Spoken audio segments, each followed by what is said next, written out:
Sorry about that. Welcome to Warrior Class. But the teachers will pass. And you will too, if you pass. We're looking a little hazy, or is that my glasses are hazy? Maybe it's a little hazy. Let me wipe the screen off slightly. All right, y'all.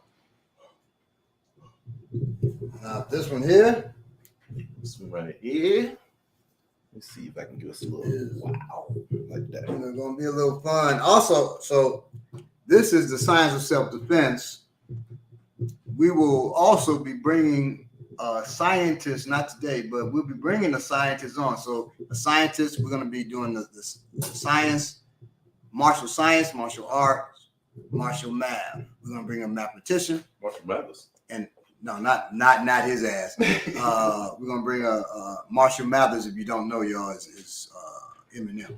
We're going to bring on a scientist, a mathematician, and an artist, and discuss the different because some people call it, martial science. Oh yeah. I heard a couple people say, I do martial mathematics. Well, what's the difference? So these three people are martial artists, but they also, one's a chemist, one's a well-known artist, and one is a very skilled and experienced mathematician. Okay. Not just a motherfucker that just do math. I do math pretty well. No. Actual mathematician. So we're gonna bring them on. We're supposed to have done it last year, but got busy with so many other things. Now, also in June, it was 2 years for us. We missed our own anniversary. Yeah, I forgot all about that, man. So hey, happy anniversary to us. Yeah. Happy anniversary to y'all in the chat. Peace for DJ Blaze, Yapo Yapa, two F's. If you remember, was Franny French. Oh, she took 2 F's now. Okay. Yeah. 2 guns up. 2 F's. That's not like a rapper. 2 F's do. So yeah, 2 F's. You don't get 2 F's. You don't get 2. Right, exactly. Eugene Mason, peace, y'all. Peace, everybody else out there. Also, too, we're going to be bringing on, I know I've talked about it before, but my actual first cousin who has self-taught himself. He's like 60-some years old now, but he self-taught himself self-defense and went on to, I think, UNC Chapel Hill to learn African dance and ended up teaching self-defense after school, after his classes, African dance class, and actually being challenged by,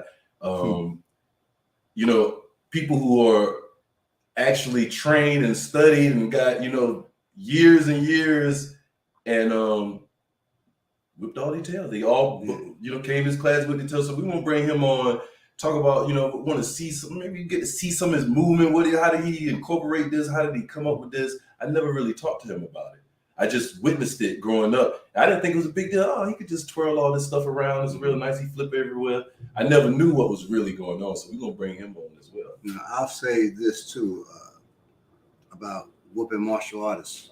And I just have to be honest about that. Most people, period, including your friendly neighborhood martial artists, that can't fight. And this is why it's not the UFC that doesn't have great, none of those MMA. They aren't great fighters. The champions are great fighters, and they're great athletes. I know where you're going. Yep. But compared to other motherfuckers, and so they were whooping when they did like style against style. They were whooping people into Styles' ass. Right. It's because most people, I don't care what you learn, you don't know how to put that together effectively and efficiently out there. Right. You're gonna get your ass whooped. You haven't had experience. Right. You had experience. It's people that have been fighting their whole life. And then there's people who haven't, but they got a 50-degree black belt in Aikido or some shit. Right. And just believe they could do it. Because they done beat up their students in class. So yeah. And people say, well, they just got faith. No, they ain't got faith. Faith is the substance of things hoped for, evidence of things unseen. I mean, evidence is required to have faith. You better not have no faith and you ain't had no evidence of shit. So you got faith, you can whoop the style bender. right? Israel Adesanya. But you ain't got no evidence of that. You ain't had no fights. You ain't even trained. You just feel, or like the sister I knew who said she could beat Kathy Long, who at the time was a white woman who was a champion kickboxer. Right. And she said, I could whoop her. I said, well, why is that? Because she white. You ain't got no evidence other than the fact that she white. Oh my, that's the worst. But the evidence you do have is she knocking motherfuckers out. Evidence you know that. Right. And I said, sister, this woman can bench press 250 pounds. Most men I know can't bench press 250 pounds. I can't bench press 250 pounds. Also, she would run 10 miles upstairs a day while breathing in an aspirator and had to keep it up. And if it went down like that, she started over. What's her name again? Kathy Long. I had to shoot Kathy Long. I ain't right. Kathy Long, her last fight, she was undefeated. Her last fight, it took her, she was wondering what the hell going on. It took her longer than 2 rounds to beat this person. It went the distance. She wondered what was wrong with her? She was pregnant and didn't know it. That's why she was slower than she was. She was 2.5 months pregnant. And she wondered why is my timing off? Beliefs. But she still won.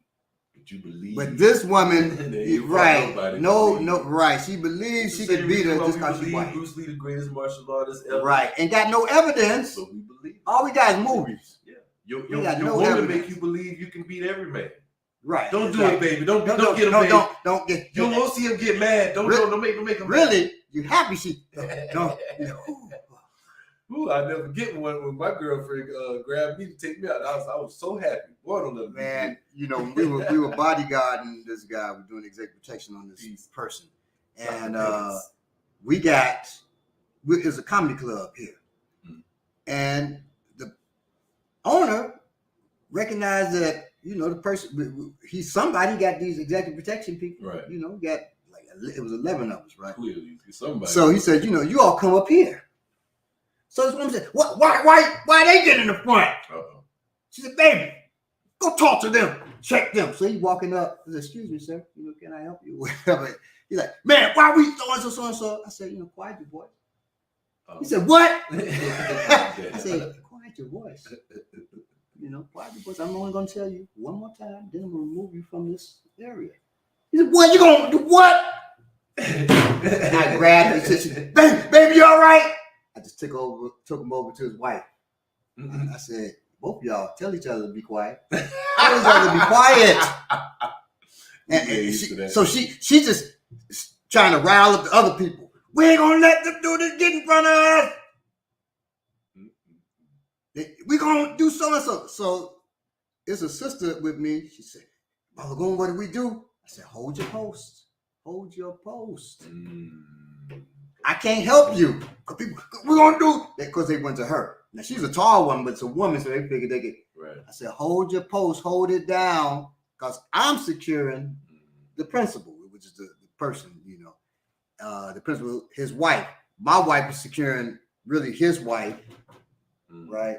So I can't make that. I can't move. That could be a distraction. Did somebody hit him? I said, I can't. So I said, hold it down. So she, at that point, just got energy. She held it down. You're not doing nothing. You're not going so-and-so. So you don't go past here, right? And so mother's like, what the hell? So they just talking, but they ain't moving. I done seen this many times. Right. So I send one of my people who's the floater to go and talk to the owner, tell him it's getting antsy. People, hating, jealous, blah, blah, blah, blah, blah. He tells him that. He said, okay, well, I'm going to open up this. He said, no. He said, what should I do? I said, tell him to open that door that's down the side. So he said, okay, I'm going to open that door. He opens the door inside that they normally didn't use. And so people, mama, y'all not right. We went inside. I said, y'all have a good night. We sitting up at the front. By the time they finally get in, they looking, the dude who's talking shit goes to the bathroom. I go to the bathroom. There was no conversation. It's like that keyboard shit, keyboard karate, but when you see them in their face, they don't have anything to say. I went to the bathroom. I'm using the toilet, right? He's still standing there. I'm like, okay, this dude obviously it's not bright because people waiting for the toilets. Right. Toilet gets free. I go into it. He don't go. Probably was intimidated too. He could have jumped me. He could have choked me, whatever, while I'm peeing. He could have done whatever. He ain't say nothing. I'm washing my hands. He's using the bathroom. I'm washing my hands. I wait. Still wait. He comes over, wash his hands. Nothing. I don't know. I go back to my seat. And we just chilling with Paul Mooney. I learned when I was a kid by mistake. When this boy wanted to fight me, right? I was scared. I was scared he was gonna beat me up around people. So I was like, I was gonna wait till we was by ourselves. We live in the same neighborhood. So one day he was outside and I was outside at the same time. And I was like, so what's up, man? We, you know what I'm saying? What we gonna do? And I seen his face. And he didn't look nothing like he looked at school when everybody's around. And he just looked at me and I'm scared. But I don't want to get beat around everybody. Let's just do this now. He was like, man, go ahead, man. Go ahead. And I was like, damn. So then the next time I was about to get in a fight, I waited till the dude was in the bathroom. I walked in the bathroom. I said, man, what's up, bro? He was like, man, bro, it's just, you know what I mean? So I said, wait a minute. Moms don't really want to smoke, you know. For me, and I always tell them, I don't want to fight. God damn, I don't want to fight. But if we gotta do it, goddamn, let's do good. Let's do it good. Let's put on the show for these folks. Because they want to see us fight, so let's put on a show for them. That's the thing. Most people are acting. Right. All the time. They acting mad, they acting bad, they acting sad, and it's just a bunch of acting. And you run into somebody that ain't acting all of a sudden. Right. It don't fit your script. Like when you say all of a sudden you talk to somebody, hey man, you know, if you don't like the what, they ain't used to that straight, you know, to it type of thing. We live in a brutal world, man, that we all better do some level of training. Because we don't want to be caught out here and just can't fight and thinking our words is enough or our reputation's enough. We don't need to fight. We don't have to fight. And really defend yourself, because a fight is an agreement. Right. Right.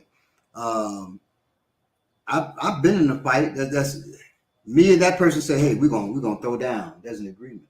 You're younger. That's what you can do that when you're young. Right. But as adults, y'all, that's usually not how it happens. And if a person is foolish enough to tell me, you know, I want to fight you, I don't want to fight, they better not turn it back.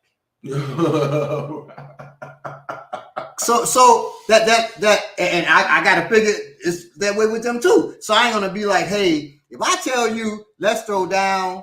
But believe me, I ain't turning my back on you. I'm not gonna underestimate you, because I've already said I want engagement. Right. You don't want engagement. Well, that doesn't mean that you're not a threat. I don't want engagement. I don't want smoke. Don't fuck with me. But if you do, I'm not letting it go, because there was no reason to mess with me. You know, back in the day when I was young, that used to bother me that people didn't understand that. So some people, you know, he crazy, so-and-so. No. I'm outside of your experience. I can't judge somebody we're flipping with that. So-and-so crazy, so-and-so. I don't do that, because the moment I call you crazy, I underestimate you. You just some old crazy clown. You some wild dude. You're not, you know, your faculties ain't all there. So you can say whatever and I don't do nothing to you. This dude was like, I'm gonna kill you. And he's walking towards me and my children. I think I told you that before. So I stepped in, let's do it, babe. Let's do it. Goddamn, it's not gonna be an easy goddamn road. You're trying to kill me now. I'm not gonna make it easy on you, but it may happen. But I'm not gonna make this shit easy, and we may see each other in wherever. So he backed off, kept walking. Y'all going, you know. So you know that she was in the restaurant. She comes up. She said, "You know that man crazy." I said, "Dear, I don't give a fuck what his title is. I told you I don't care about people's title. If I got to protect," I said he was coming towards me and the children. Right. So I don't care what he calls himself or some other people call him, right? But I said he wasn't that crazy. When I stepped to him to do it, he walked off.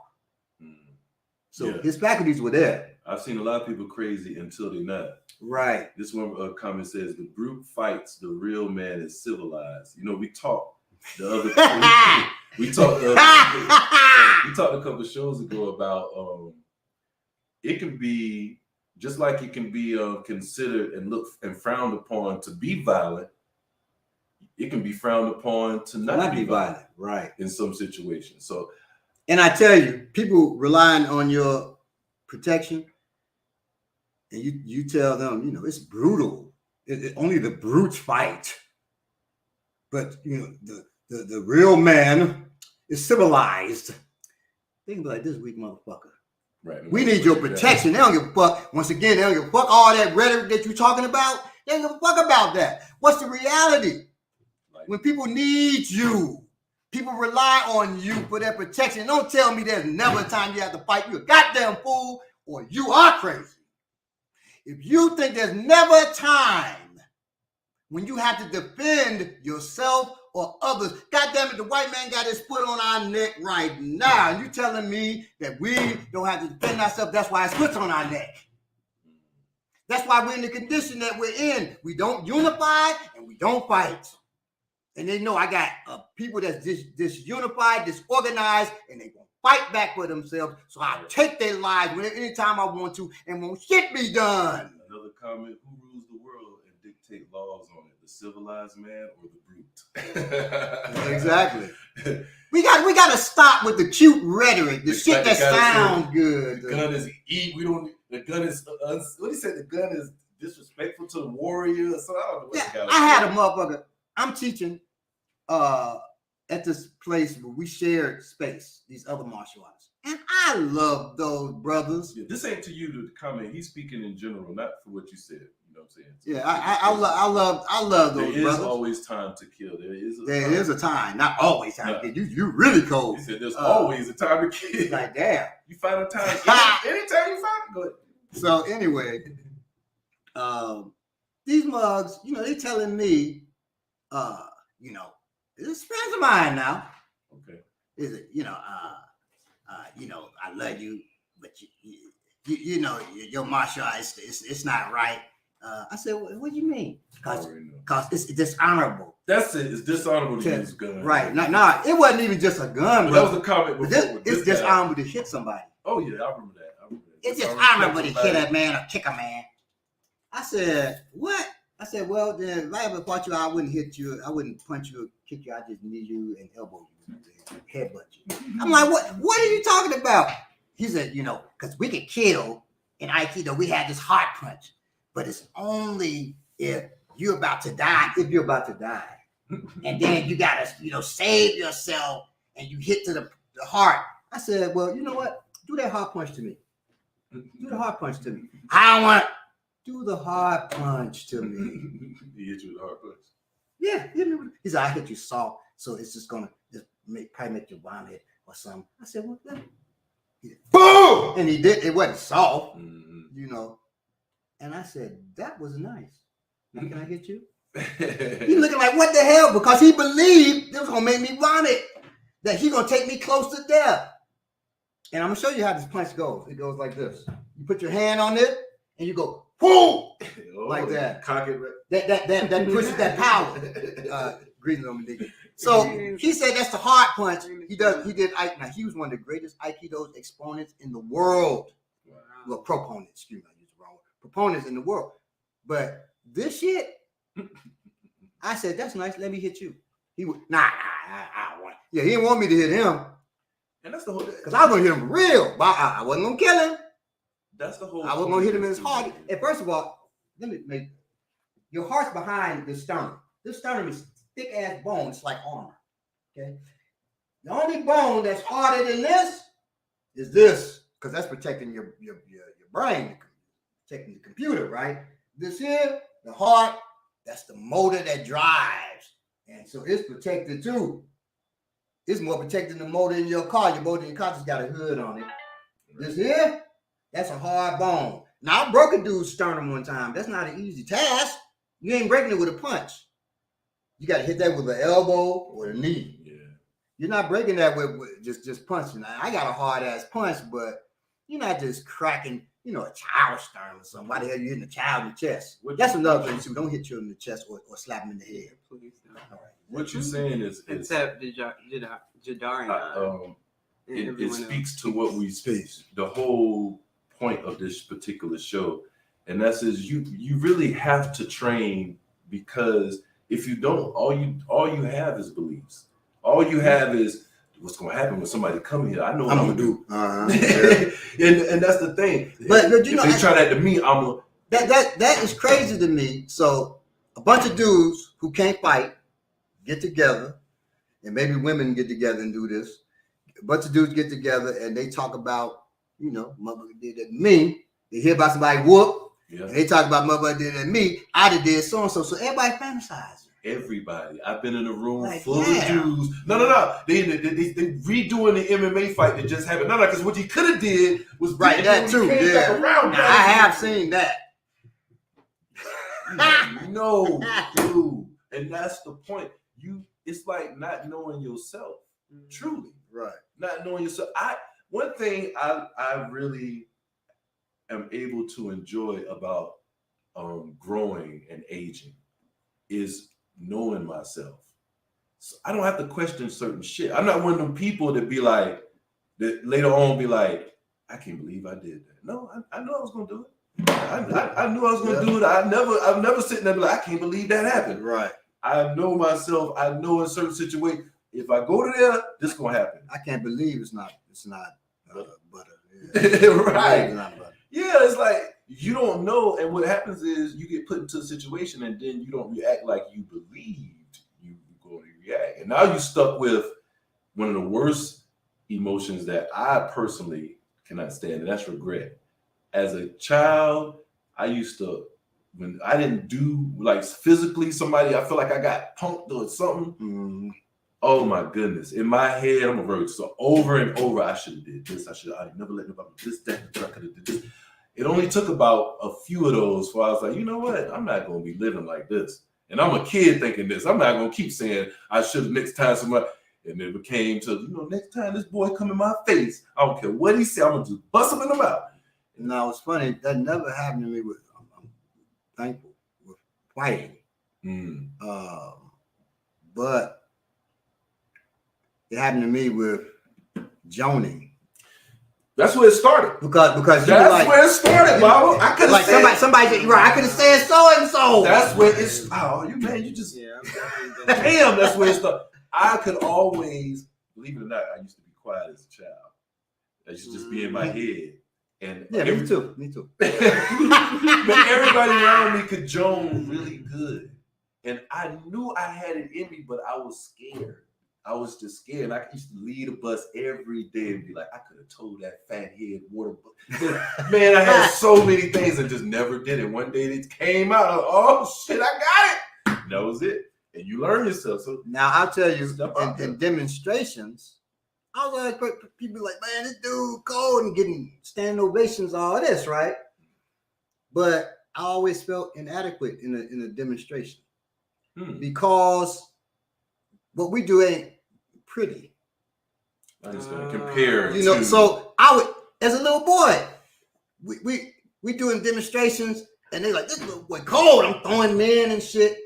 But I go back, I see the capoeira folks, and I'm over there with my fingers doing like capoeira, trying to figure out how they did that, because I want to look good like that. Don't that go back to black people? We want the show. We want to look good. We did that episode, right? And so for years, and probably follow me now, I hate doing demonstrations, right? Big part of I don't like being no show monkey. I prefer to teach you. If I'm going to show you, let me teach you then. Even if you disagree, let's debate it so at least we both leave there learning something. Right. But me just standing up before people like I'm just, an entertainer. That I ain't with that, right? My personality, I'm a joke and trip with you anyway, but I gotta do these techniques. I can't, and I had y'all doing techniques. I mean, one time, Jamazo and Akinbobola, they doing spear and shield. They're killing it, right? So after, it wasn't planned to bring about the audience or nothing, but I'm watching the audience, and they kind of sitting hardy and this and that. Cause it's easy, say, well, I could have done that. I could do like when we watch fights, right? Mm-hmm. So I changed. I was supposed to go in there and work Iconbogola. Mm-hmm. I said, anyone from the audience want to come up, do whatever attack you want. I'm going to defend myself. I'm going to show you I have control. I'm not going to hurt you. You can try to hurt me to the best of your ability. Oh, what? Nobody did want to come up there. I'm shocked. But Milton came up. I said, nobody want to come up? You ain't want to come up, Milton? Like that, right? So Milton come up there. You called him out. Right, because, and Milton's a martial artist. So shout out to Milton. Shout out to Milton Davis. He's the scientist that we'll be bringing on here. But so Milton goes up, and he throws the punch. Whoa! I throw him, and he don't know how to fall. So I knew he fell harder than he should have, and I wasn't trying to hurt him, because I could have put that wrist lock on and really tore that shit up. But I did it pretty soft, but it's still off balance, right? So he kind of slid across like a turtle on his back, slid like you could push it. Milton did not do that. Milton did. I don't believe you Milton slid did. like that, Milton did. He probably like, God damn it, Paul, go on. Come here, Milton. Come here. So when I threw him, he said, shh. So you didn't slide like that. He slid across the stage. Come straight to the name, please. So then, I thank him for that shit. I can move. Somebody may have videotaped it, but I just say that to say, for me, that was the last demo I did. I said, I can't do these demos, man, where I'm looking at the audience and it's just like, okay, these like, somebody that did the cha-cha dance or something. And some people, they like this talking with their friend. They don't give a fuck what we doing. Right. Because we entertainment. That's an option. And you making it look easy. So and that too, right. So I said, you know what? I'll teach from now on. Never again you gonna get me doing no show monkey shit for nobody. I honestly think we should be the show monkeys, Bob. You don't have to be the show monkeys. Y'all shouldn't be no goddamn shit. because when you teach a person, they see what you do, but they also learn by experience because you put hands on motherfuckers.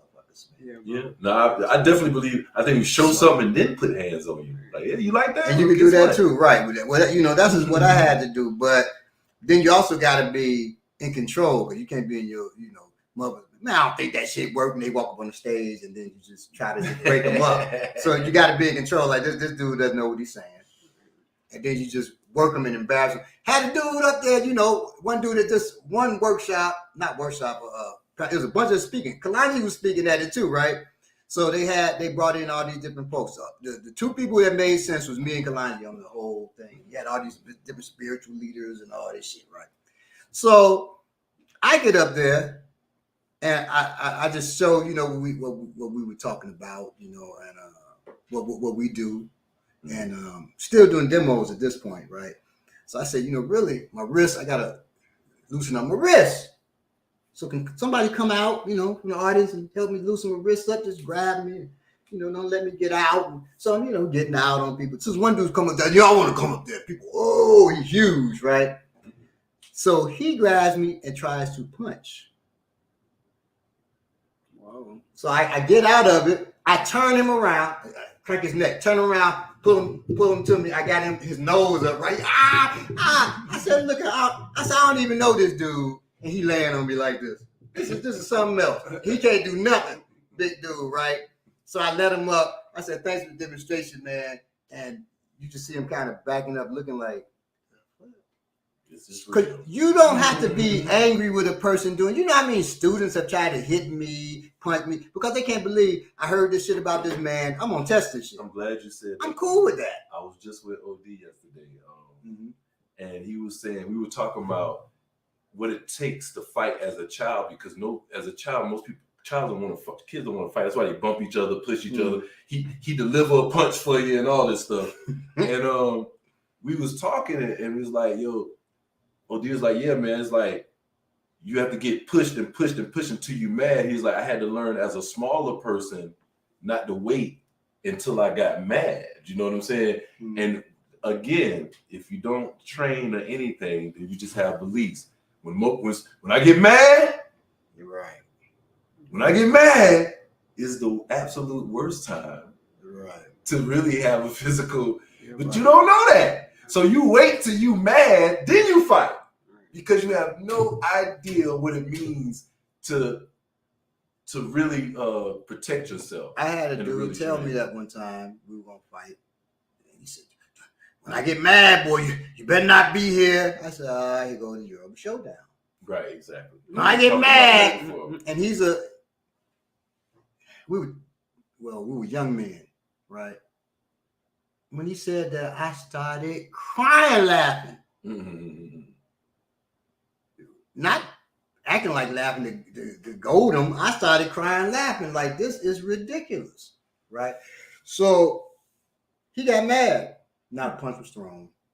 He got mad. Okay, I'm waiting. Not a punch was thrown. Now I'll say, don't do this. You realize, okay, this person not gonna do shit. Don't say, man, you ain't gonna do shit. Don't do that because now you're poking the bear. Right. Don't force him. Right. He might be like, I want to kill this motherfucker. Right. Or he might be like, shit. Everybody watching, he's saying I ain't gonna do shit. I gotta do something now. Right. So don't poke the bear. Just it didn't. Ignorant. The fool didn't do nothing.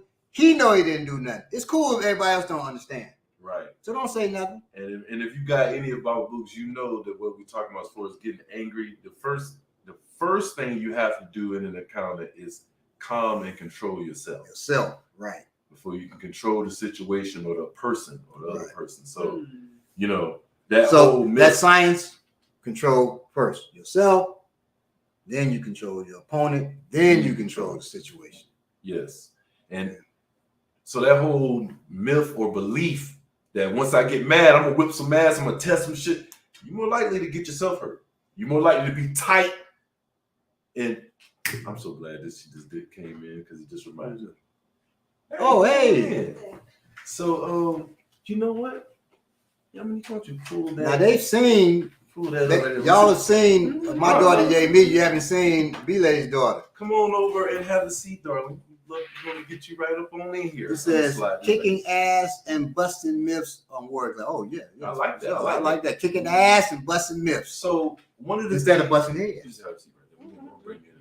So one of the things we talk about, and this is something you can do at home with yourself, well, not with yourself, but with your friends, family, and your loved ones. This is something you can do. What Baba does all the time, because I had OD asked me about this yesterday too. He was talking about. I know I'm gonna bring her in the camera in a second. OD was talking about this brother. Know I do a show every Saturday at 1 o'clock from 1 to 3. Just what are you doing? Anyway, so mama. Exactly. So like I was saying, one of the things that Baba does, because my homeboys asked me like, yo man, do y'all get past and punch each other in the faces? A lot of times, he just thinks you're just crazy, And I was explaining to him how you simulate the closest you can get to combat. And the biggest thing about that is how you feel. The thing about when it's time for combat is how you feel. Heavy, anxious, all of that. The way Baba simulates or gets you closest to that is by putting you in situations that make you uncomfortable on the fly and having you work it out. It can be physical and bring you in front of class where you have to physically do something, or it can just be you having to explain something in front of people. That's still the same. It's still bringing you close because that's that feeling. And you have to overcome that adversity put in front of you right then. Those things transform you as a person. Those are the things that make you a better person and better handle, not just, it's all self-protection, whether it be physical or mental or spirit, but it helps you navigate better. It helps keep you calm in a situation so it can prevent violence. Right. You see what I'm saying? So you can mimic those things. That's something that you can do with your loved ones and your friends without even, it doesn't have to be a physical thing. It should be both, but if you do it, you can. So that's why I've learned to do things like put my daughter on the spot. So for instance, she had no idea She was gonna be on camera today. She had no idea. You see that? Oh, there she go. Look at her. Look at her. She's so cute. I love my daughter. So this is what we do. Get you in there good. All right, there we go. So this is the thing she wailed in the corner. So got it. Okay, you good. So I like to do stuff like this. This is the kind of stuff I like to do. I haven't talked to her. She has no idea. She hasn't been on the camera and recorded with me since starving the system. So I just want to ask you, because we're going to get back to the show. I just want to ask you a quick question. Let me see. The question is, how has training in African martial arts helped you in any way in your personal life? Boy, I like your hair, by the way. Thank you. We're gonna get that Ori cleansing. Yeah. How has African martial arts training helped you in any walk of your life, any part, any kind of way? Helped you? Has helped you? On the spot. I mean, like with tests and stuff, you Anyway, I know I'm saying, but with tests, of course, you're doing stuff that you never thought you could do. So it's like when you get to certain things in like school or like just normally something that you want to do, but you never thought you could do it. Okay. Like it transfers down. Oh, so confidence. okay, right. All right. Last question.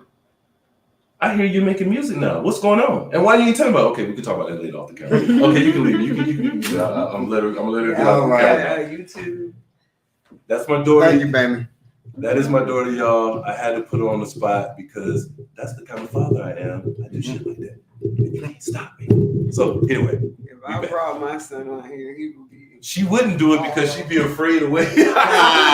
Hey, he has no feeling. Cairo, let me tell you about Let me tell you about my mom. Yesterday, she was in the store. She cussed this lady out. Right. Get out of the way. She pushed it down. Yeah, Cairo, give it up. We want Cairo on the show. Right. Cairo, you want Cairo. She pushed it and said, "I am the whirlwind." No. You know who I am. All right, so we're gonna get into it. Yes. The science of self-defense. Okay. And there are sciences, right, that we're gonna deal with. Throughout the world, people study self-defense. While effective self-defense is designed to be used in combat situations because they all have their roots in the martial arts, usually Asian martial arts, they have a mystical quality to them, often touted to have a set of unbeatable and unexplainable skills that are only known to a select few. This, however, is bullshit. Or bullshito, if you will. Self-defense, if it is effective and efficient, is nothing more than physically applied scientific knowledge. Okay. The science of self-defense analyzes the science behind techniques for the protection of self and others. This brings together physics, biology, and psychology. All right, well, let me do it the proper way with hand signals. Physics, biology, and psychology. That's actually three. Okay. For those unfamiliar with these sciences beyond their names, physics is the study of nature in an attempt to understand how the universe behaves. Physics involves the study of matter and its motion through space and time, along with related concepts such as energy and force. Energy and force are different. I've heard people say, energy equals mass times acceleration. No, that's force equals mass times acceleration. More broadly, it is the study of nature in an attempt to understand how the universe behaves. Okay. Biology is the study of and so when I said physics is the study of nature in an attempt to understand how the universe behaves, I had to reiterate that.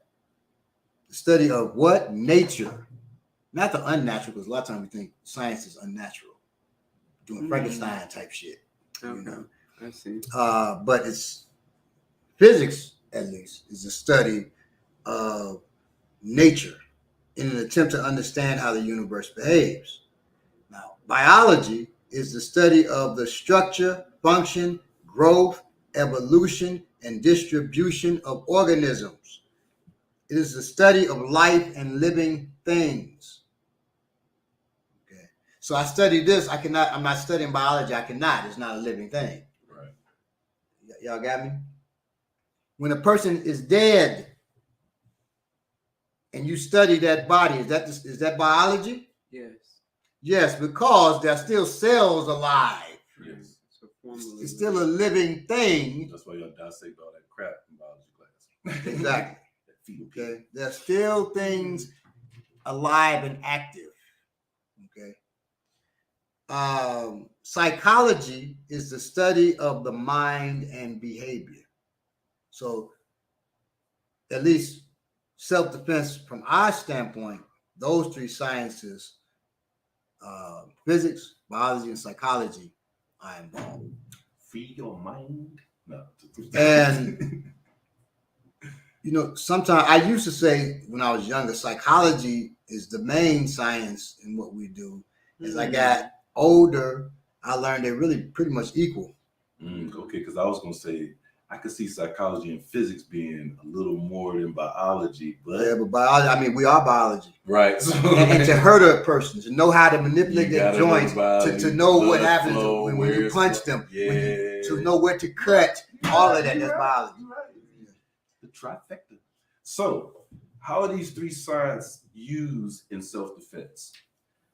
Physics. Let me say something real quick. We'll be discussing and we'll be getting up and showing what, teaching on techniques that applies to these sciences.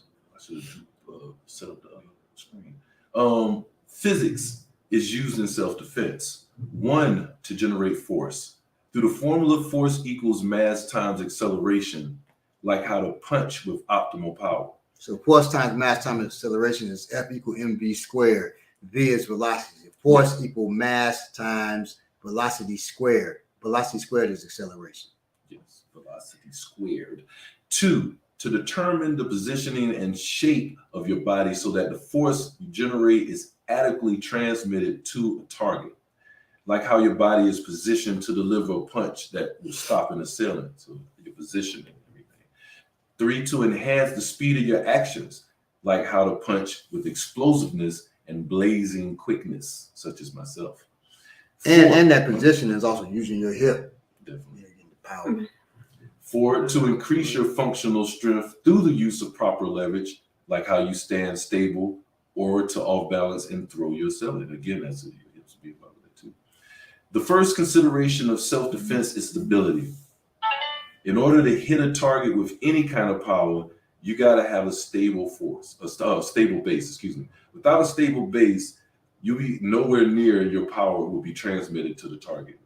In other words, your attacker will remain unharmed from your weak bone strikes.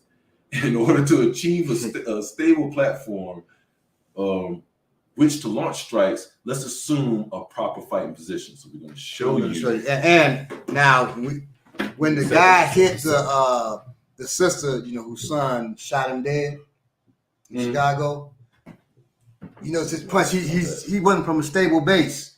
He was leaning into it, feet side by side. He definitely was. That's why he was weak boned and shit. That's why, even though he punched as hard as he could, she was still standing, right? He couldn't drop her because he was a weak boned ass chump. Now he's a dead weak boned ass chump. Yeah, it's really sad. We're very sad about that. But yeah, see how sad I am. So now I'm sad for the boy that had to. Yeah, they had to do that. Right, yeah. Sad for him, We teach proper fighting position now, right? Yes, sir. Just gonna turn this around. I was about to try to hook it up. Proper position, fighting position.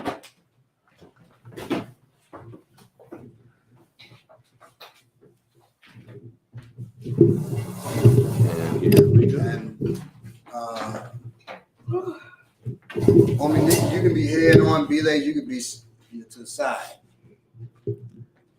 So, She went upstairs, I think. I would You gotta love to wait from here get. as She quick as got to wait. possible. Okay, I got you. I would love to see my daughter in a fight position, but I ain't gonna do it like that. Whoa. We lost them last week. Luckily, it kept on going because. Oh, battery full anyway. Don't worry about it. Plugged in. No, it's got to be plugged in. Oh, okay. Because it'll be down to the. In no time, huh? Yeah. Okay, here we go. All right. So. Let me see. All right. Here we go. Wow. Cool. Here we go. And I'm on the side right here. Right. And Nick, you get in the front. In fight position. So in the fight position, your strong side is forward. Ominiki is right-handed. Her right hand is forward. Now you can move to the other side if you had to, but you start off that way. Fist, one hand is at her jaw. The other one is like right below her chin. We don't want it up too much. If she had a blade in this hand, somebody knocked that into her face, she gets stabbed. So we call that being crunchy. You don't be crunchy. Have your fist out, and it's about a fist away from the body. Okay. Can they see you? Can't see the feet. So the feet, let's deal with the back foot first. The heel is raised on the feet. On the back foot, the feet are about shoulder width apart, and on the back foot, the heel is raised. On the front foot, and it's at a slight angle. The front foot, the toe is turned in. That's to keep you from getting kicked in your groin. We showed that before. A person tried, if your foot's forward, somebody kicks, your groin is open. As soon as you turn your toe, groin is closed off. Okay. Looks really tight. You have to get used to being in that position. It's actually not that tight, but it looks that tight right here. So you see it cut off right here. Right. And the shoulders are square. Not sideways. Right. A lot of people like to be sideways like this. And lefties have to watch it because they'll start off canting that way a lot. Yes. But the reason why, if I shot him in the chest, stabbed him in the chest, he would lose a lung. If he has just canted this way towards me, I shot him, he loses that lung, his heart, his lung. Yeah, same with a stab. That's too right. A deep enough stab with a large enough blade, same thing. I at least hit that lung and heart. You don't want that to happen, right? So you have this here. Also, what happens if he's here? That jab is just a nuisance. Right. And then you winding up with this big punch. But if your shoulders are square, it equalizes your punch. So now, and you're on your strong side. So your strong side, your jab becomes more devastating. You can actually knock out with your jab, right? Because it's your strong hand, you're using your hip, all of that. Shoulder square is equal. So it's quicker to get to the opponent as well. That backhand. The backhand, because that is your weaker side, it gets the benefit of traveling a further distance. So it hits harder as well. Y'all got me? As opposed to in boxing, I got my I'm a righty, I got my left side forward. I'm annoying you, and then the big punch can come. Well, we ain't got time to annoy you to gauge distance either with our punch. Right. Because out there, you ain't doing this for no goddamn purse, title belt. You're trying to survive.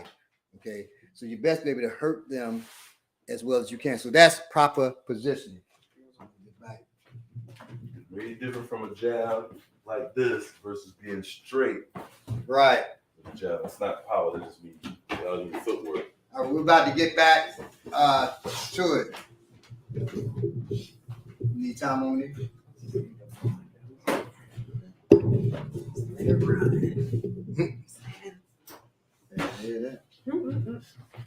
Wow, this high up. Hey, Hey, That seem This crazy. is good though. that's so high heck, dog. We way down here. Hello.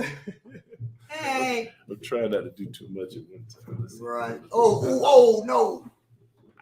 Oh, shit, what you done? Oh, What no. the heck? Oh, no. They still see us though. I don't know. I hope they do. Take that off. How do I take this off? Right Just tap. I would tap to the side, not tap off of it. Yeah. Whoo. Oh, boy. Y'all can only see what I saw. Billy had a porno up there. I don't know what he was watching before I came in here. here? This is Bob's laptop, just in case y'all. And Debbie it wasn't no Dallas. porno up there. That would have been terrible. It'll be good. Okay, And just so you know my philosophy on porno.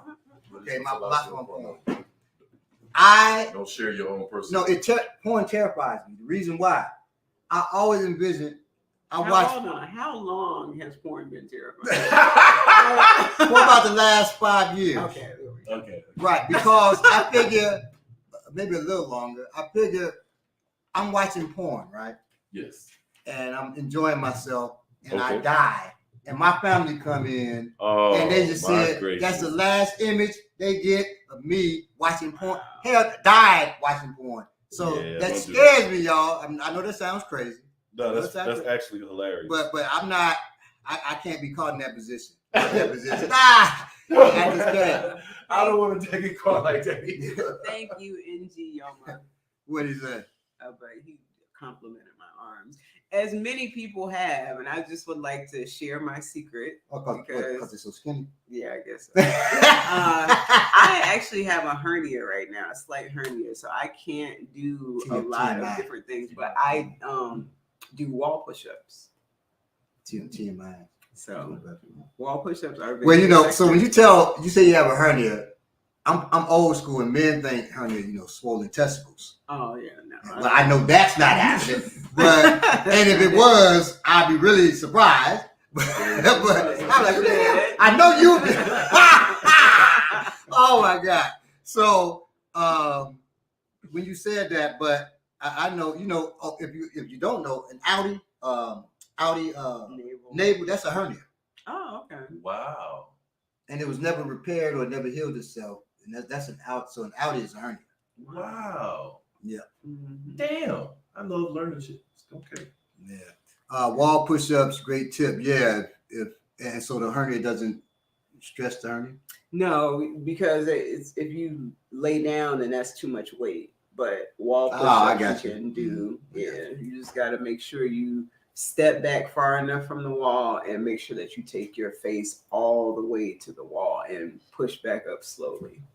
But you can get pretty nice with wall push-ups. So. Cool.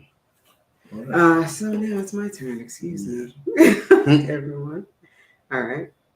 Having built a stable platform from which to launch attacks, now you have to generate a powerful attack to subdue your attacker. Now you have to utilize the physics formula for force, which states that force generated is equal to the mass of a given object multiplied by acceleration. This means accelerate the mass of your entire body toward a target as quickly as possible. So if you weigh 165 pounds, you can utilize the entire 165 pounds of your body to generate force instead of merely the weight of your arm. Also, when delivering strikes to utilize the principle of relative velocity, which considers the speed of two connected objects traveling at different speeds.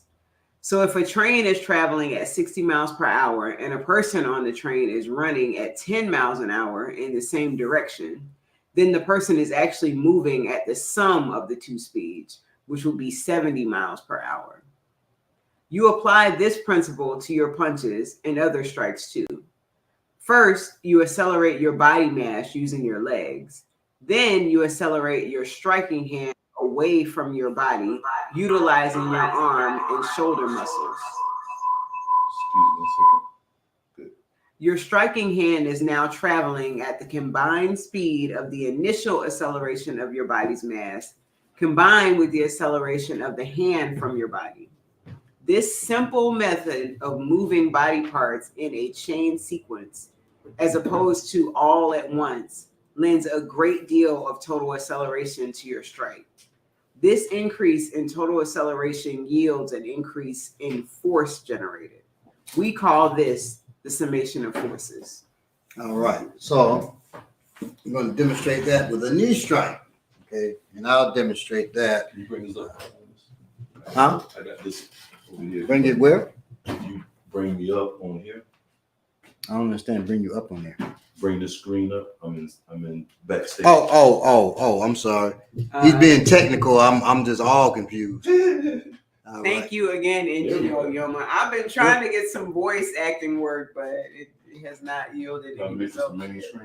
You know what? I've been thinking about voice acting. We need to actually look into that. Yeah, I did it this weekend. I don't know how y'all knew, but it's $1,000 mic. It's the basic $1,000 mic. I So that's the first thing they try to separate people by making you get $1,000 mic. Wow. Yeah.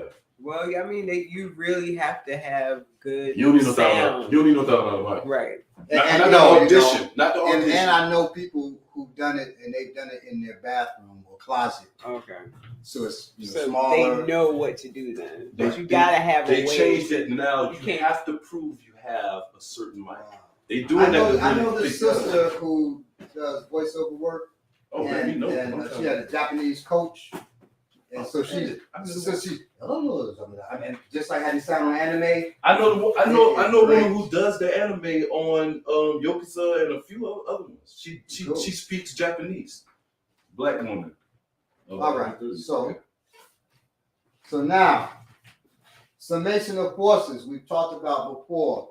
You move the largest joint, right? And so that's your legs. Of course, so we started with your legs when you do a strike. If stand facing. So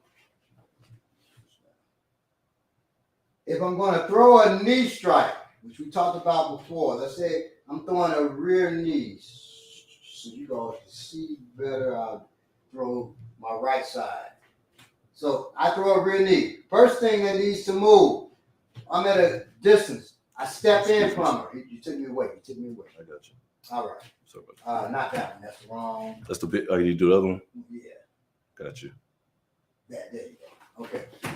So the first thing that will happen is I'll step. Let me see. It's not showing my legs. Let's move this over here. All right. The first thing is I'll step towards her. As I step, I throw my hip. Don't spike me. I'm not here. So I throw my hip. Once I throw my hip, because I want my mass moving forward, right? So I move my mass, and then as I move it, I move the biggest mass, and that's my hip. My ass, really. Right? Then the next is my knee. Okay? And then it's my ankle. So it's here. That's already bringing the knee to her. And then I punch with my knee. Okay? I punch with my knee. I don't go like this. Like that. That's a YMCA knee. Spiking yourself. Right, spiking, exactly. If she's in the right position, I spike myself, and that is bad. That's a tabo knee. No tabo knee. Now, so I go here. Boom. Hit. Right. Step. Push my hip. Y'all can do that. Step. Push your hip. Step. Thrust up with your hip. Yes. Step. Thrust up with your hip. Now step. Thrust up with your hip. Knee. And I'm being careful because I don't want to even tap it with that knee. That knee is devastating when you do that, okay? So here, that should be automatic. Just work on that. Throwing your hip up. Is the most important Throwing part your hip of the up, knee. and then whoa, punch with the knee. One of the things that you see Baba might have fallen just then. One of the things that I remember us learning in class, like when you commit to that knee, you can't step back again. Right, That's how you know you're throwing it right. You gotta Exactly. step forward. And so, that's one for thing. me, not wanting to hurt her, Right. I'm going over here, Right. throwing myself off balance because I do not want that mistake to happen. Right. Now, one way you can train if you're with a person, get in the fighting position, I'm not going to hit him with the knee. I can come outside of them. So I work, to thrust, and then I go. Okay. And that's how you do. So now I'm on the other side. So this leg was behind. I hit. It's in front now. Because you go right through. Don't We get me also have wrong. certain pads that we hold to allow people to. It's a heavy pad. And we also stand there and we need each other slightly a little bit every now and then. Yeah, we have done that, Bob.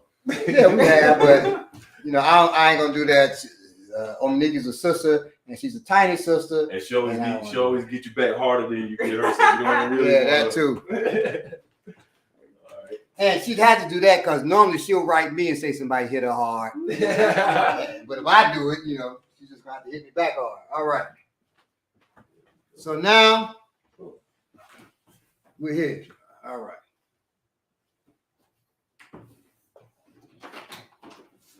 So that was the summation of forces. Biggest joint first. If you're punching, that would be your shoulder. That's a lot of light. I don't know what's wrong. It adjusted. It's there. See it? Right here. But no, we're close. I said the light had adjusted because the light was real bright. Oh, there we go. All right. So you throw your shoulder first, then your elbow, then your wrist comes forward or your fist, really. All right. Summation of forces. You do that with every strike. You also use the force of the Earth's gravitational pull to aid in generating force in your strikes. Since the Earth's gravitation already provides an average acceleration of 9.8 meters per second squared, 9.8 meters per second squared, okay? It's easy for you to accelerate downward simply by yielding to gravity. So first, you're already yielding to gravity. Use the Earth's gravity to provide the initial downward acceleration of your body mass. Then use your own muscles to accelerate your arm downward. We'll demonstrate that with a downward hammer fist. Belay, you can do that one, huh? Want me to throw the hammer fist on Bob? Yeah, you can throw it on Bob here. So I'm going to add you into this one, and you're gonna see him crack Bob real quick.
I have to be in there.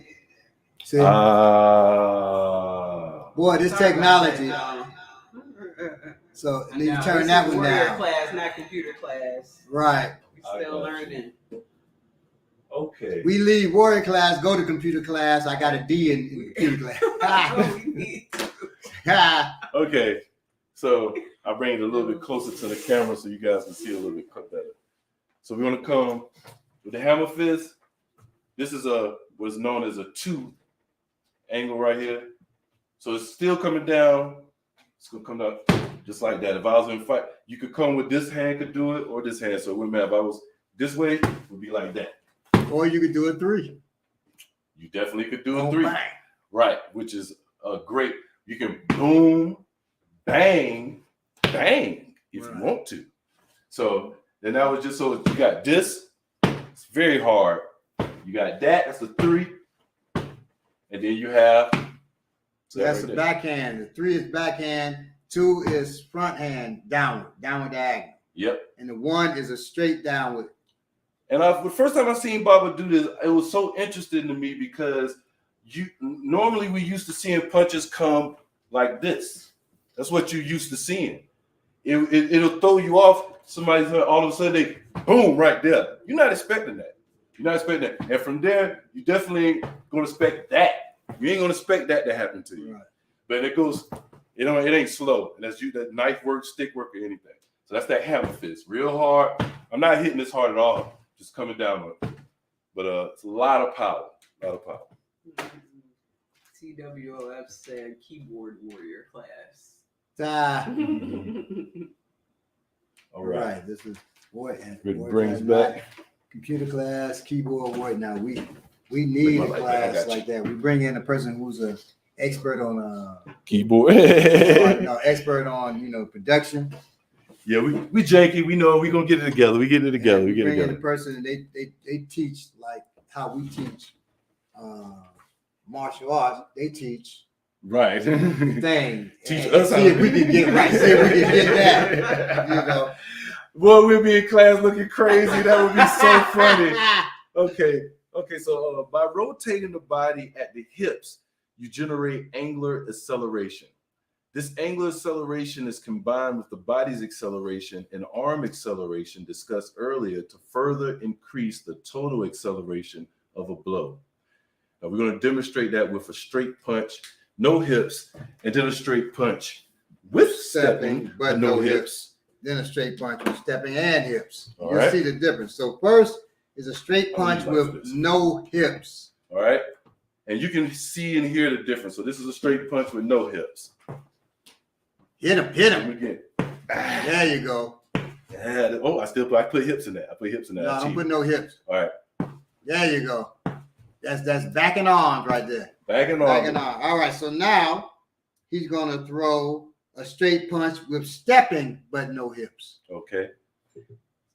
And I know some arts that do that. Step to them more. So step and bring the other foot forward too. Yeah, there you That's go. less power. Yeah, there you go. That bingo. I wasn't trying to say the name of the art. But yeah, Wing Chun is step. It does that. It doesn't use hips. And it also is sitting back. So they'll say, well, it's costing you All sit right, back, so there's more power. I start like Now, this, come now I give it to you. You see that? It's nice. It's nice. He's moving. He's moving though. Yeah. So now, throw a straight punch with stepping and hips. You see how that goes. Yeah, see, Bob was about to slide over And there. it's not making a lot of noise because it's the same way a punching bag does. Right. Punching bag don't make a whole lot of noise when you're hitting it hard. It's more folding over your Right, exactly. Penetrate. Man, Right. stay still, Bob. I don't hurt you like Right. that. That's a much harder punch right there. Much harder punch. And this is my right hand. I'm left-handed, just so y'all know. Exactly. So, Okay. all right. So it's key to use rotating of the body, and that's using the hips. So we talked about stepping to increase force. Force equal mass times velocity squared. So you're stepping for that force, and then you angle your body with your hips. So you got a lot more power. Footwork drives all techniques. All technique. If you are having a hard time with the technique, don't look at your hands. Look at your feet. It's your feet. It's so Okay. you don't believe that when you first start now. It's true. And you look at the feet of the person that's teaching you.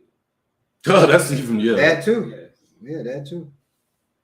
Okay, having found a multitude of methods that can either be combined or used individually to generate force, we must now have an effective means of transferring the generated force to a target. At the same time that you generate force, you also generate momentum, which is defined as mass multiplied by velocity. Now, force equals mass times velocity squared, but momentum equals mass times velocity, full stop. Okay. Momentum can either be transferred by applying a large amount of force over a small period of time or a small amount of force over a large period of time. You can use this momentum to move the surface of a struck target. This movement multiplied by the force applied equals work. Therefore, you must aim through a target to ensure that the target surface moves, and at the same time must make sure that the momentum is transferred in as small a time as possible. This involves the important concept of recoil. You recoil blows either through snapping your strikes, which we don't do, or striking multiple times, quickly replacing one strike with another, which we do. This is to minimize the amount of contact time between a target and the striking weapon to ensure that a target is struck, not pushed, thus increasing the amount of deformation when the target is hit. By increasing the deformation of a target and transferring more energy to a target than it can absorb, you ensure that the target breaks. So I'll demonstrate that. Part of our principle. We talk about recoil. The unbroken circle, right? Momentum. When I think about momentum, I think about the unbroken circle. Well, it's the unbroken circle in you. Oh. So your flow, when you flow, your flow shouldn't be ha. That's not flow. It when you flow, everything should go into the other thing, and it should make sense. Okay, so when we talk about recoil, this is snapping, and we don't do this. Wow! We don't do that shit, right? Or even snapping our punch, we don't do that. Okay. But if I want a fast strike, whether it's a punch or what have you, like Billy was showing with this, right? That. So that's recoil. I hit him, I replace it with something else. It doesn't have to be in the same place, right? But you turn the other way, they can't see you. You're like your back turned to them when you do a punch. Or maybe turn that way. Now I'm looking kung fu-ish. But well, for your left, right hand. So I'm here. They can see that? Yeah. Okay. So I'm here. I'm here. Boom, and then boom. Okay. Boom, boom, boom. I replace the strikes. I replace the strikes with something else, right? I replace the strikes with something else, right? As opposed to snap. That was four hits right there. Boom, boom, boom. Okay. This side, well, I'll say bump there. I think they can see that. Right. Okay. That's what you want to do. Get that recoil. So now you put these together with my hips and everything. Okay. It's a lot more power in that. So it's power in that strike. I use my hip. Power in that strike. I use my hip. Power in that strike. I use my hip. But it's just, I'm replacing. Okay. And I can go a lot faster than that. And a lot harder. Just want that to make sense so y'all can see what I'm doing. Okay. Please know, y'all know how heavy them bobs is from the waist up bobs. This bob is all the way to the ground. He's about 6 feet, maybe 5'11". This ain't light. He's throwing the bob used to around. have The the manifesto 100-pound asks why you're hitting It's L Manifesto, right? Put it. No, in the, I Manifesto. I saw in the other day. I was in the I chat, did see a L and the he other day. said that it was EL Manifesto. It was an EL manifesto in it, wasn't it? No, just That was this imposter one, just then. one manifesto. Oh, okay. I thought it was another. I thought I saw an L in But the anyway, with this manifesto, With this says why are you hitting with the hand furthest from the target first? You don't have to. You don't have to. So yeah, let me go in there. he did it different ways, I think, too, because I didn't do that the first time. Right. So y'all can see me on both sides, right? You go. Normally, he's talking shit, blah blah blah blah. I would hit him with the closest hand. Mm-hmm. Okay. So I can go bang, bang, bang, right? I can hit him, bang, there, or whatever, right? Bang, bang, bang, bang, right? I can do that. But I can also, bang, it depends on what's going on. Okay. So this one, I went the rear hand first. Depends on what my strategy is. Okay. It's not always, people say you hit that nearest, you hit the closest thing, the nearest target with your closest weapon. That's not always the case. They got pissed and turned us off. No, you still see it. Why racism, huh? You can Oh, still that see one. it. That one is okay. Yeah, just for the I thought they got us for me being, anti Bruce Lee. I wasn't being racist. That's how Bruce Lee talks. You hit that nearest target with your closest weapon. Get your ass out of here. Now that can make sense, but not always. Right. That's not always what you do. Okay. If a person is standing, in fact, could they see in there? I guess they can. I don't know why it's black. It's just it's still Okay. You still see it in the other screen. Yeah, they can see. So one thing, he's standing here with me, fighting position. Okay. Get a little low. So you want to see your legs? No, they don't have to. But our legs are close. They can see first off our legs are close. Okay. So we're close in here. Say we're close in here.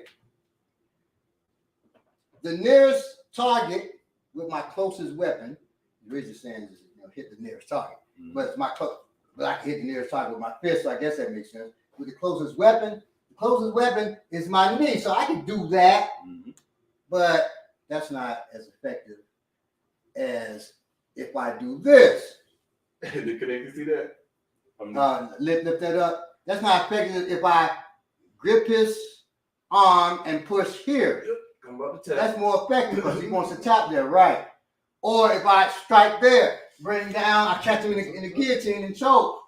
So it depends on the thing. Right. So when Bruce said that, he said that from an understanding of a person. People will get pissed. They will get pissed, but I gotta tell the truth of that. Of a person who trained for 2.5 years with Ip Man. Right. Where he began to be called Master Bruce at, I really don't understand. America. Well, fans, yes, because the Western world, period. Okay, I believe it's insidious. Not Bruce's fault. No, Bruce is dead when they started calling him Definitely, that. definitely. Bruce was dead. Take the Japanese weapon. I'm not gonna say I can't say what he hated, but he had strong feelings about Japan versus China. He uses the nunchucks. But I'll say this: No. when he was called Master Bruce, I believe that's to have you looking at a cartoon character, a movie character, and not finding real masters and understanding how this shit really works.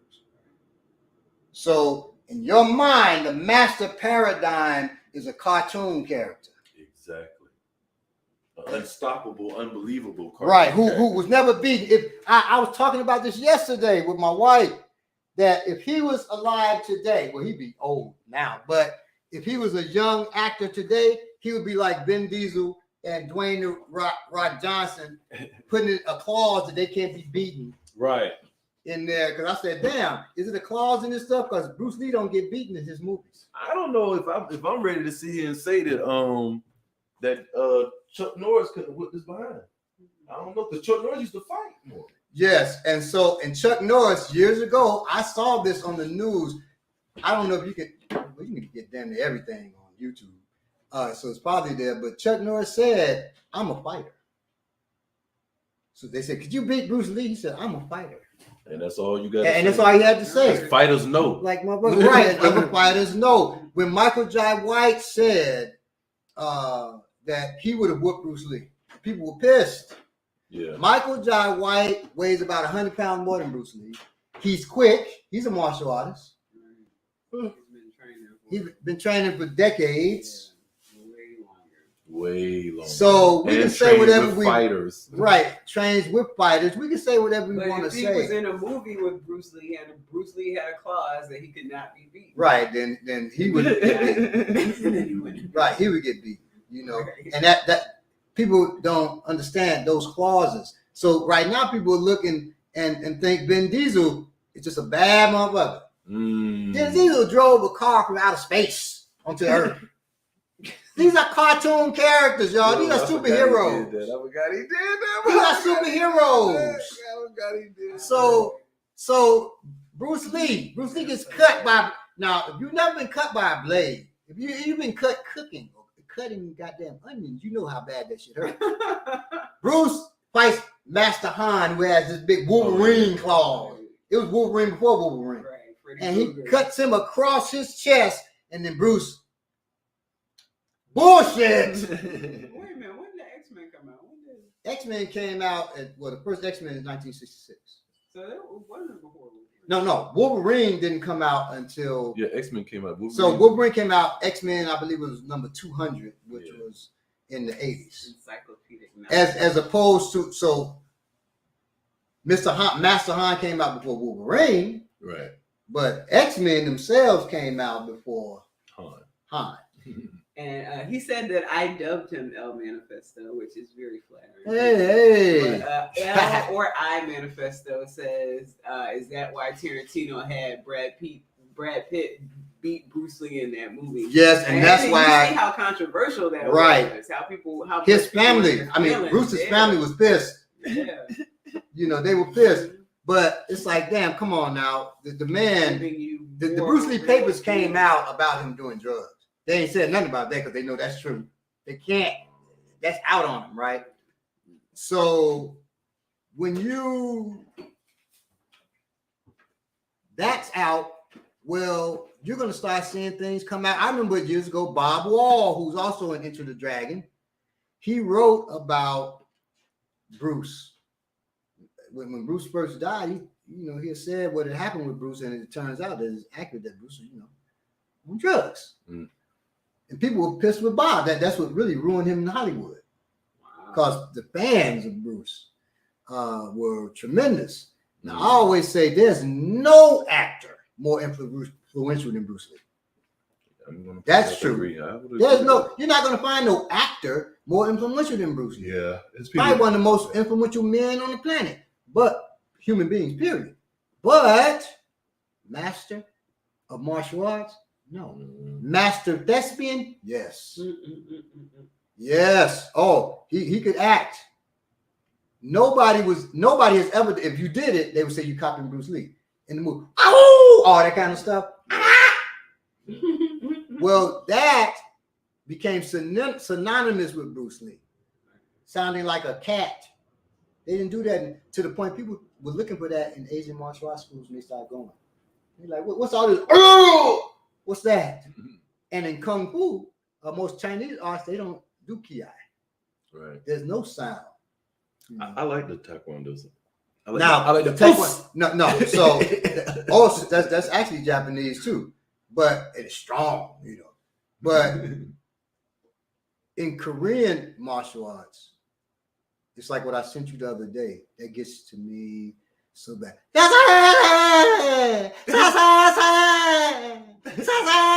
Stop it. Stop. Now, I knew some dudes in California. They were tearing mugs up with that, and it was beautiful. Because they hit, it was like the timing of it with the hit. With the noise. And so it just jacks you up. Right? And they hit, dude. Turn, say, they bust out, and then you turn, say, like, they tagged you. Now that is how it's used it's used back in the day, right? and that was effective. Now, they're just totally confused. What the hell going on? It became an Olympic sport and it became a clown show. I've never heard Shango Dare do that. Never. Yeah, Shango Dare.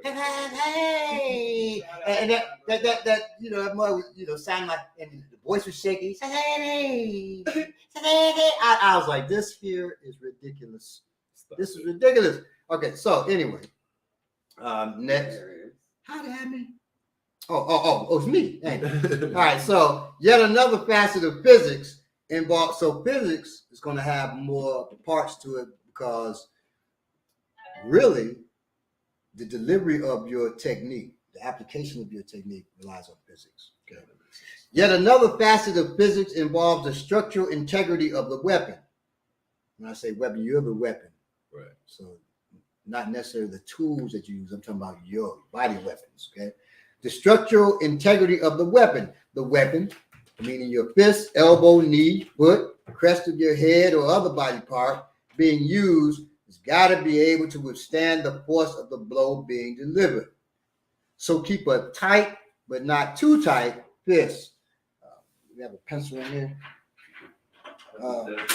This pencil right here. Good.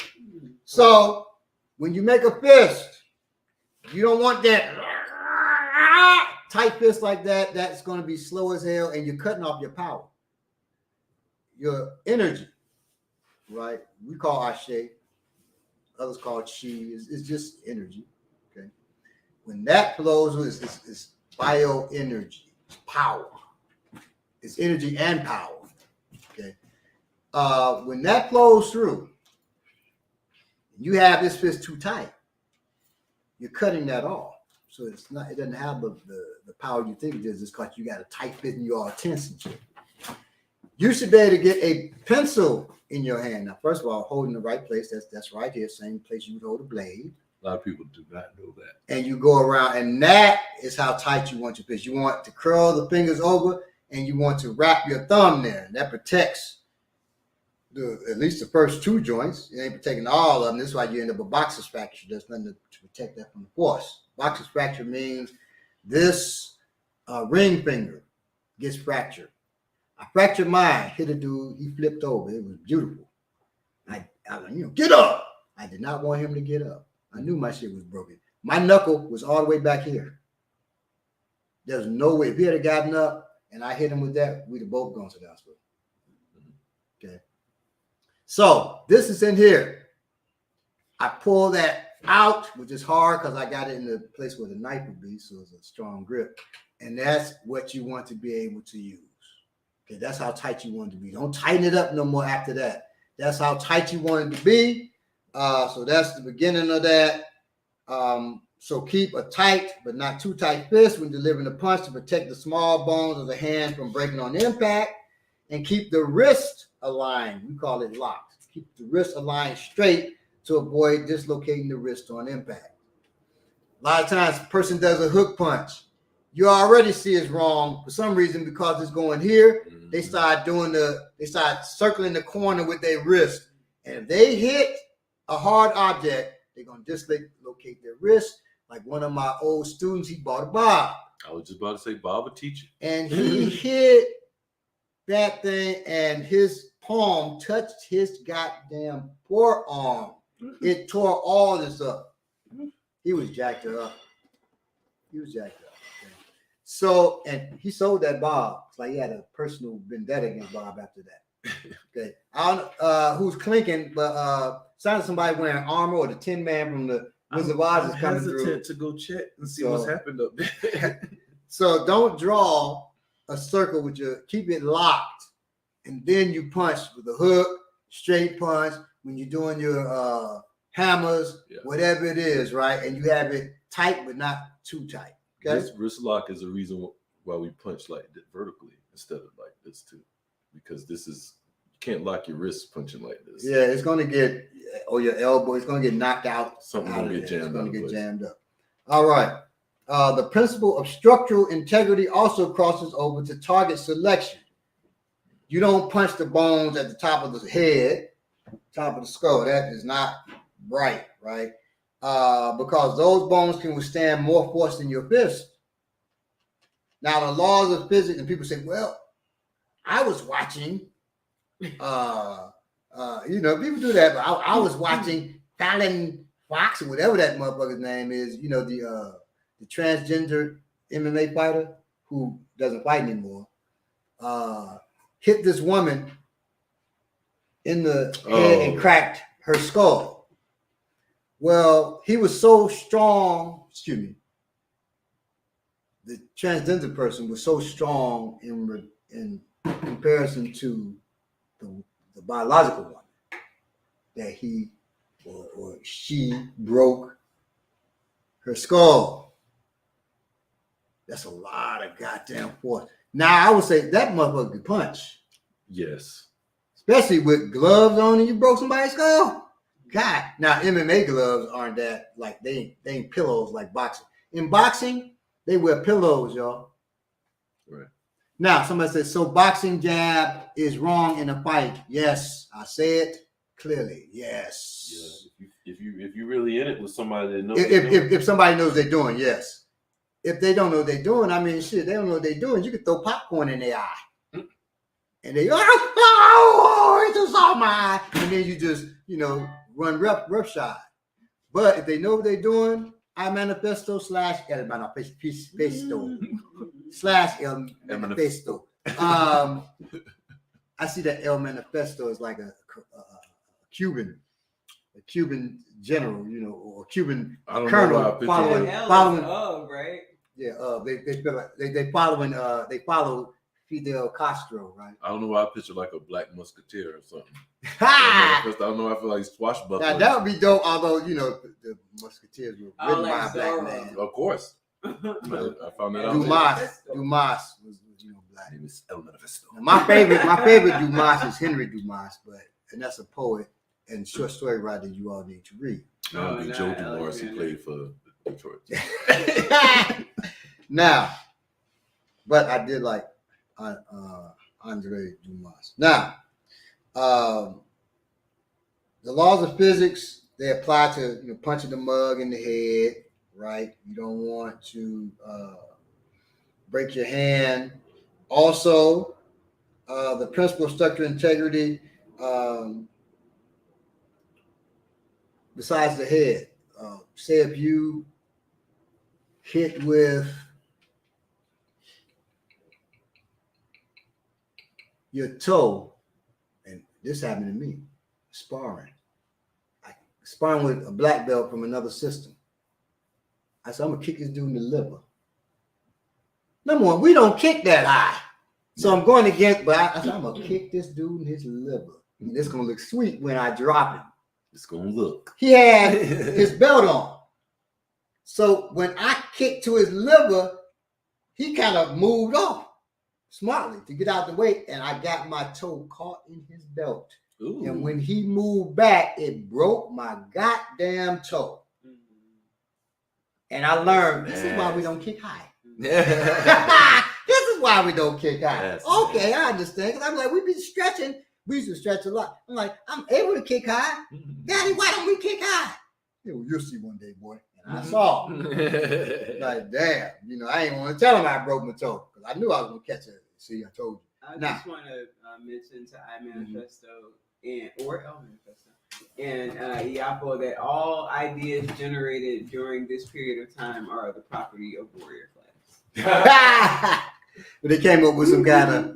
Iapo's writing a book. He said El Manifesto is going to be sounds like it could be a new character in his book. Man, someone said Cuban freedom fighter and secret agent Zorro's fighting companion. Now that would be dope. Yeah, it would. That would be dope. But it's ours. Yeah, exactly. Yeah, I'm right about it. El Manifesto. All right, so the laws of physics are also utilized to ease the manipulation of the opponent's body through pushing and pulling. Specifically, the laws of physics pertaining to leverage and mechanical advantage are adhered to. The first and primary principle of leverage that is used in self-defense is the principle of the fulcrum. using various parts of your body as well as your attacker's body as fulcrums. This is used to create mechanical advantage to ease the effectiveness of techniques such as throws and joint dislocations. Joints don't break, by the way. This is a pet peeve of mine. People say, I broke my wrist. Or martial artists saying, you break your wrist right here. Your wrist don't break. Your wrist is a joint. It doesn't break. Okay, unless I hit it with a stick and it breaks it. That's this bone. That's your forearm, actually. Right. Or it is your metacarpals. It's one of those or all of those. It's not. The wrist is right in between. That's a joint. So that does not break, y'all. That dislocates. Now, when you go to court, if they stupid and they say, you broke Officer Crumpke's wrist. I didn't say police, Officer Crumpke is probably security guard. I'm just saying. You broke Officer Crumpke's wrist. You say, yes, I'm sorry, I did that. Mm-hmm. Because a break, a fracture, and fracture and break are the same too. Somebody said, somebody broke down, God, they ain't fractured. It's the same thing. A break takes 6 weeks to heal. In the Western world, it takes 4 weeks. In China, anybody that knows what they're doing. Because they use a poultice with herbs and it heals them. But 4 to 6 weeks. A dislocation takes years. Yeah. So my son dislocated this boy's shoulder. The boy jumped on him and was choking. He threw him, and that should have been enough. But he threw him, held the dude's arm to his chest, dropped with a knee, and dislocated his shoulder. Dropped into the weld and dislocated. Mm. So, for sure, when they, I taught at the school he was at, they called me down to the building where he was taught at. I said, "Why you do this? What's wrong with you?" Afterward, I said, "All right, son, you didn't have to do him like that, but that's good work." All right. So anyway, so the principal, he broke that boy's arm, and that boy's father is a doctor. I said, okay. She said, I don't think you heard me. He broke the boy's arm, and his father's a doctor. All I'm thinking is, I pray that doctor is not good.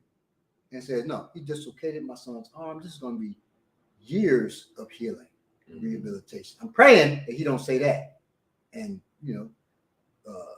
sue me. Or they was a minor. He was 11 at that time. So he couldn't go to jail or nothing. Mm-hmm. I'm worried about, I don't want to get sued. I ain't got no money to get sued. So turns out the doctor wasn't that great, I don't think, because he said, it was broken. It was not broken. Mm-hmm. It was not broken. Had it been his collarbone, that would have been broken. Okay?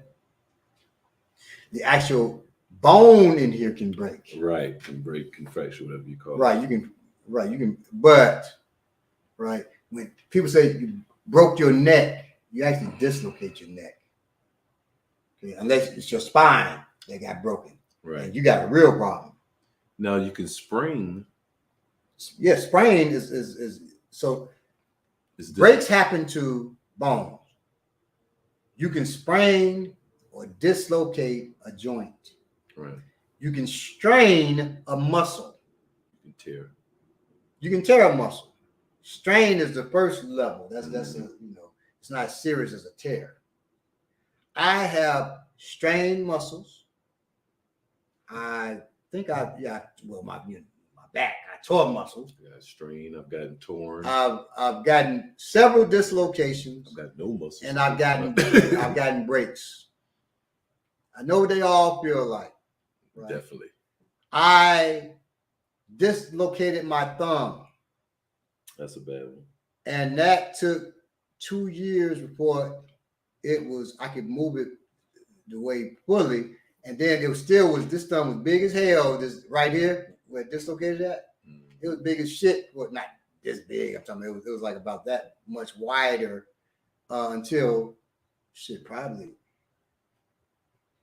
I did it when I was 19.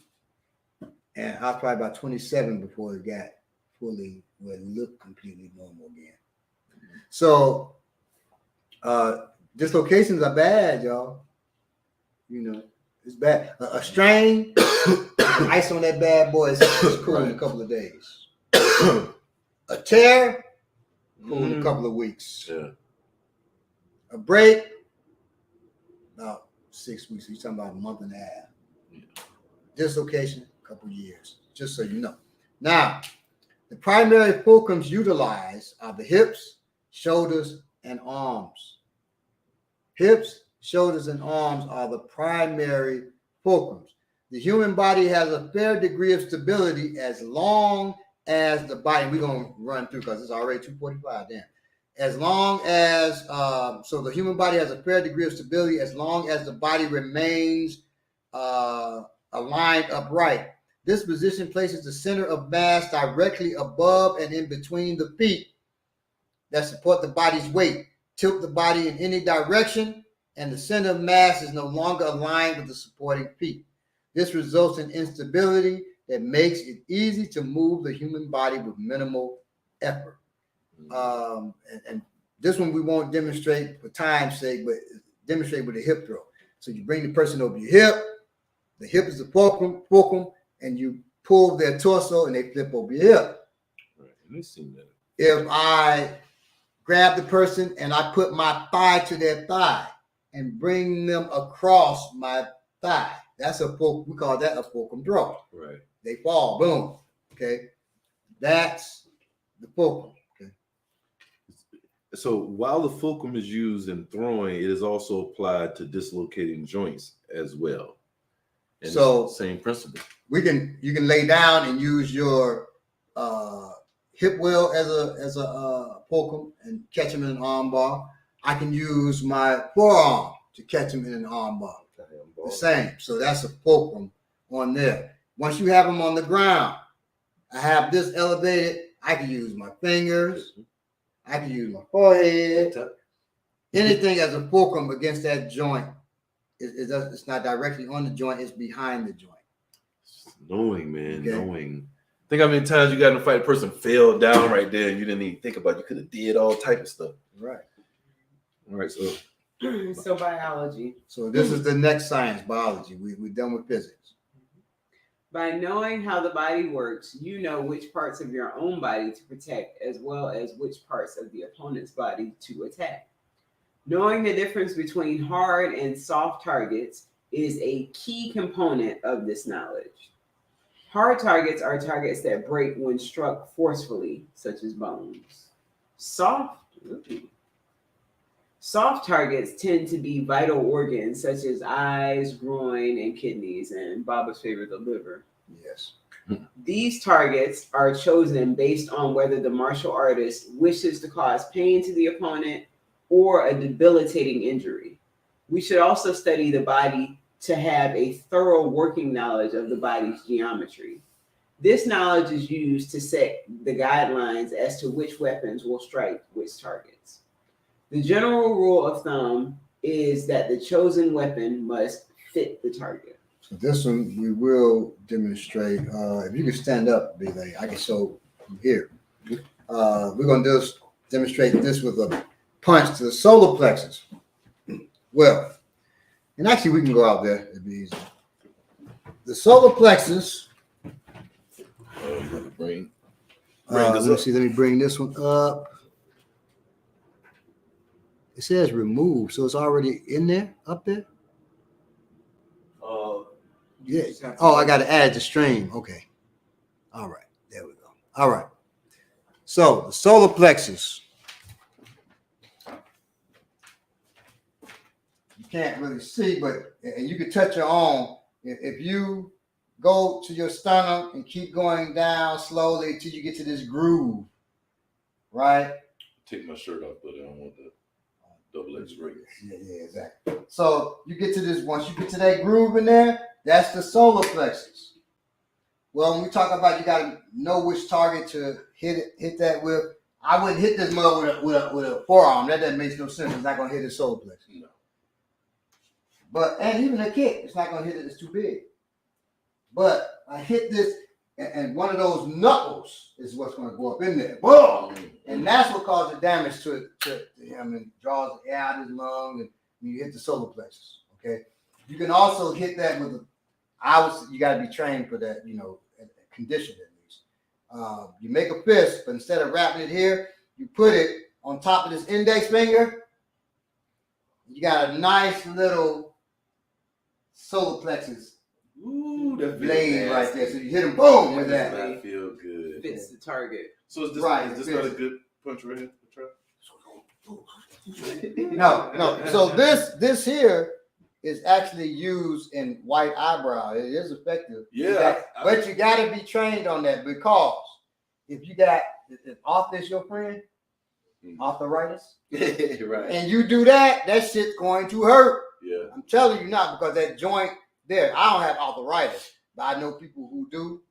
And when they tell me that hurts when you do stuff like this and all that, Ooh, I don't even see how you don't want to do that. You can use that for some of the pressure points in the face, right? Well, when we do 5 points, one day we'll get into 5 points. 5 points is a place here in Atlanta, but this ain't got nothing to do with that. Yeah. So this here, there's a nerve there. Okay. You say tap because that hurts. Fast. So it's here. You can use that for that. You don't take no pressure. The thumb is worse. I won't do the thumb there. That is strong as shit. Any pressure whatsoever. Okay. That was wrong. So you can nerves in here. So yes, you can attack the nerves here. You can attack the nerve with that thumb. The thumb is actually, because now it's buffered by all these fingers and everything. So you can hit that here, boom. You can hit that nerve. Now the eye, I never recommend the eye because you can't really practice that. If he said, well, I'll let you practice on my eyes, I only got 2 chances. After I hit both his eyes, there's a wrap. I need somebody else to be foolish enough to let me do that, right? You can hit different pressure points in here, behind the ear. Okay. Woo. So you can do that, but you have to meet those grooves. I cannot hit that same thing. I can hit it with an elbow, but I try to hit that with a headbutt right there. No, Right. It's not going to work. And the situational, we're not going for that from the start. That's when you're Right. on the ground and you're in control. We like this, and I go, ha! I mean, that would be ridiculous, and it's not going to work. Right. I'm not just gonna be sitting there and be like, Right. oh. Whoa, ooh. Why do the animations do that? They stand there while the other person's getting all their power, and the other person's be standing there like, oh no. Right. That don't happen. Well, in the old days, kung fu movies, the dude, ready to fight, and the other one is just standing there too. Oh, he doing his. Right. Ah! Sit down. And what is that doing? That's building up energy. It had to That be. they get mad. Right, they make it get mad. Exactly. That's it. Don't let me finish this form. When I finish this form. It's on and popping. Right, it's on and popping. Right. You gonna pay. You gonna just leave him up there? No, we'll take him out. All right. So now, psychology. no. Oh no, I didn't pass No, everybody. Still in biology. So biology in self-defense is also used in the understanding of vital points. Yeah. Vital points consist of vital organs and joints and the angles from which to attack them. For example, the primary vital organs are organs of martial artist strikes are the trachea, Definitely. solar plexus, which you just saw, kidneys, testicles, and liver. As Omiyaki said, that's my favorite target. I love hitting the liver because I like the everybody acts the same. We hit the liver. It's a shake they do like this, and then they hit the ground. It's funny. It's crazy. Everybody. When I was hit, I said I'm not gonna do that. I can hit my liver. You can't help it. You're gonna do that. I don't know what it is. That is funny. But so I love hitting the liver just to get that one. And my time, I haven't timed it yet. I want to hit the liver, boom, and as their body goes there, boom, catch them as they're going down. Usually, because what happens to me, I hit the liver, boom, and they just, and they're back. You also back up. You definitely back up. Right. and that is because you don't want to get hit again. The liver. and say, and so I don't get to get that. I just want to, get that off, right? But so those are the ones. The testicles, everybody know that one. Everybody know that one. And that's why it's so protected. Exactly, because every man know that's what you're trying to do. Right. Kidneys, you got to get behind the person usually, or if y'all grappling, you can hit the kidney. Usually stab the kidney or whatever. Okay. The trachea is best struck at an angle that is perpendicular toward the spinal column. If I gotta tell you what the spine is, come on, y'all gotta read a little bit. Now. So it's perpendicular with the spine. When you attack the trachea, when we do what's called a lion's mouth, we're attacking the trachea, and it's perpendicular to the spine. It's not going up or down. It's going perpendicular to the spine. That is key. And it feels different when it does go. Whereas the testicles are best struck from underneath. Everybody can see that on an angle parallel to the spine. The spine goes here, so your attack should be parallel to it. It shouldn't be this way. It should be parallel. That's the worst. That's the worst. That should be parallel to the spine. Okay. Well, hold on again. So when you attack the testicles, okay, I draw your picture. Yeah. Not here. I'm gonna smack that one into his leg. I'm gonna smack this one to here. Straight up to the stomach. And you all would know a different reason why it's not just the spine. What is in line with your spinal column that we deal with a lot? Don't say it out loud. Yes. Y'all understand me? Yes. Yeah.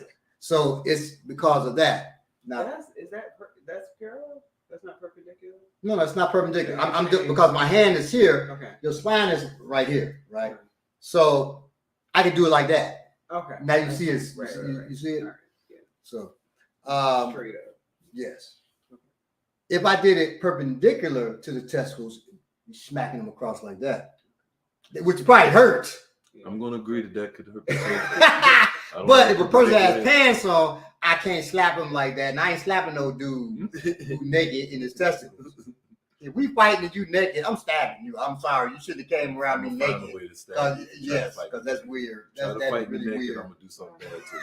I promise you. That is really weird. So don't fight me naked. Don't fight him naked. Nah. It's just not right. It's going all the way there if you fight me naked. Yes. Yes. So now, and if you fight me naked and beat me. Oh no, you can't. You're not leaving there alive. You got he walk out naked and Somebody gotta die. No, right, I just walk out all no, beat you up. don't understand. If you won, you won for that minute. You can't continue to win. Right, and he can't can't let you take can't the L. sleep easy either. No, On site forever. you can't take Right. that W with you. You going, nah, I'm gonna get it back when you get in the car wherever you going. Right. You certainly ain't telling my comrades you won't never get a chance to tell anybody that you beat me naked. No, sir. Right. Oh my God. So now the primary joints attacked are the elbow and the knee. The elbow is only struck mainly from the outside of the arm. Yep, Okay. right there. And a lot of times, so when we talked about, let's go back out there so they can see this. This is important. I manifest when you asked about the boxing arm, is it wrong for combat? This is another reason why. Okay. Oh, okay. Sorry. No, it's cool. I'm getting used to this. I'm getting used to it. I'm not, but hey. So This is just one show. if he punches like this, and I go to the outside and do this, I don't have nothing. Come around so they can. Oh. Well, I'll do this arm so they can see. He punches. I come outside and I do this. Can you see? No, that's the back. So we have to turn. So it was this way. Yeah, they got you that way. So y'all can see. He's punching. I'm a that break. There's no. I don't have it. I'm hitting his muscle. Right. The joint's down here. But when you punch boxing way, I have that right there to dislocate that. So usually the way that happens is he punches. I'm here and I'm here for us.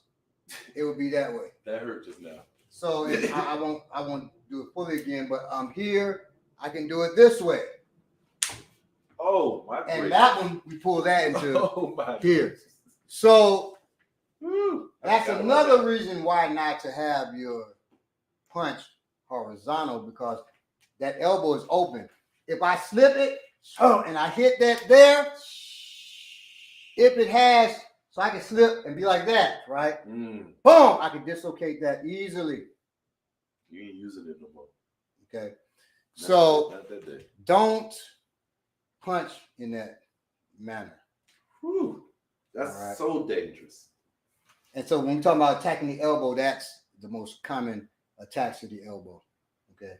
Another attack to the elbow is here.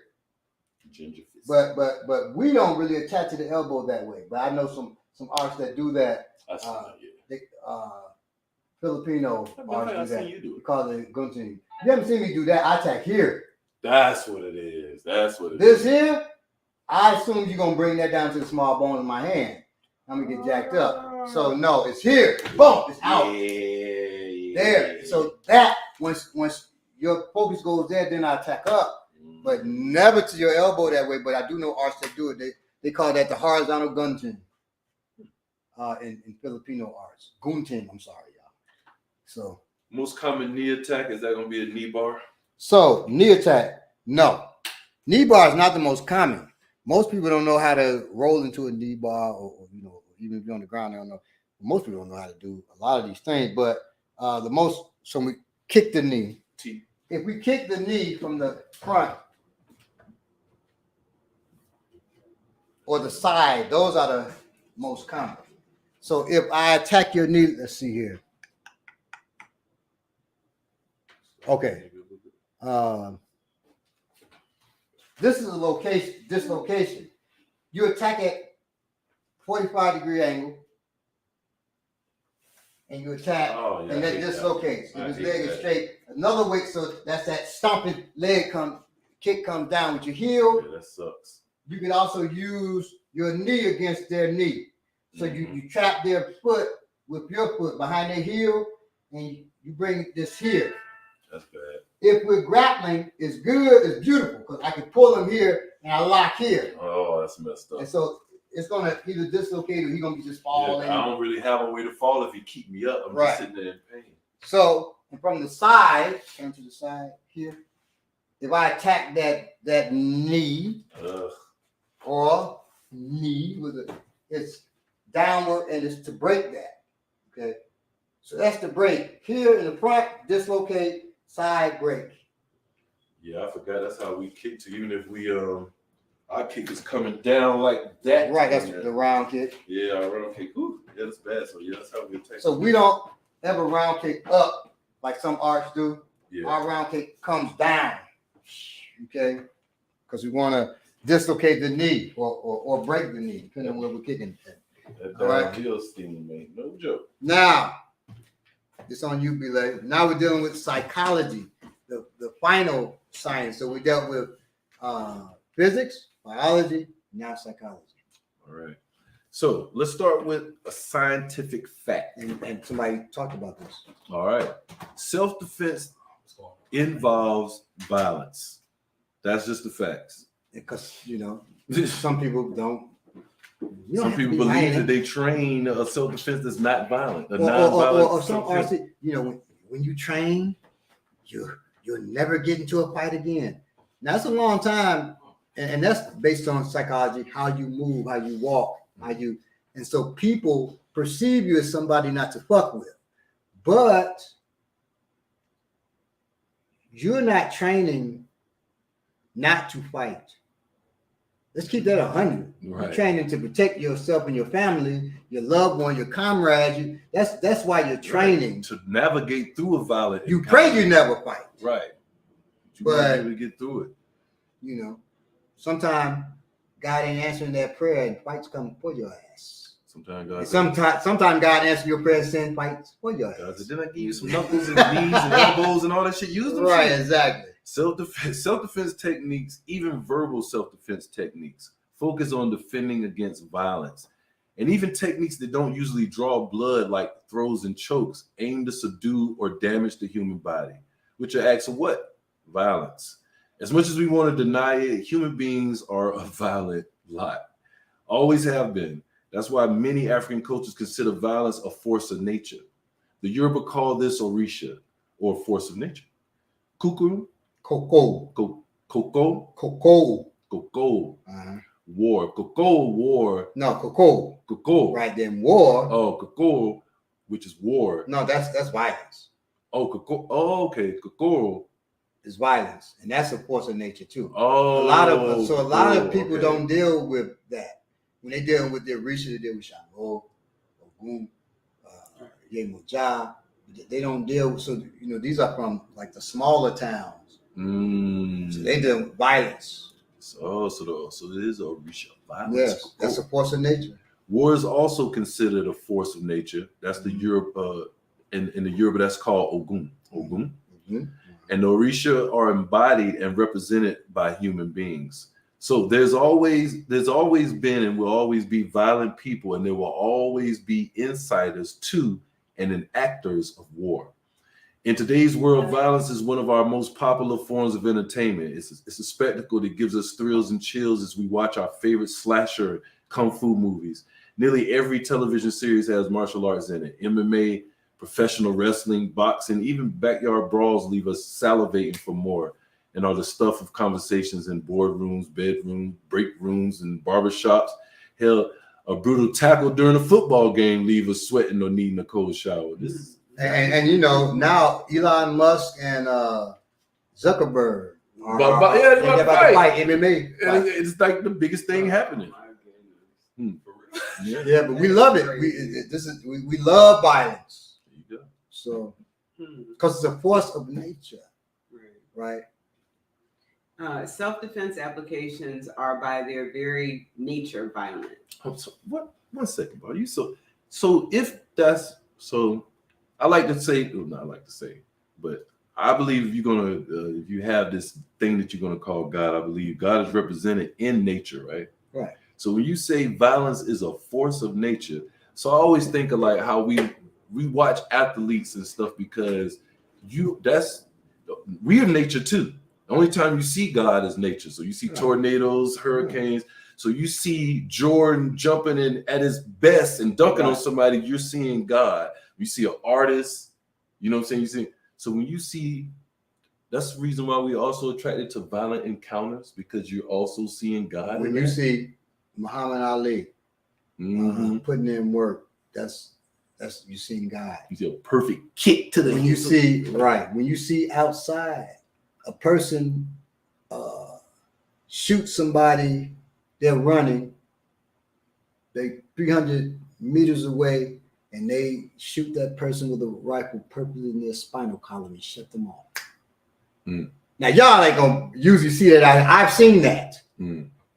I may have done it. I can't recall, right? But no, that was in war, and so yes. So when you do that, that's God.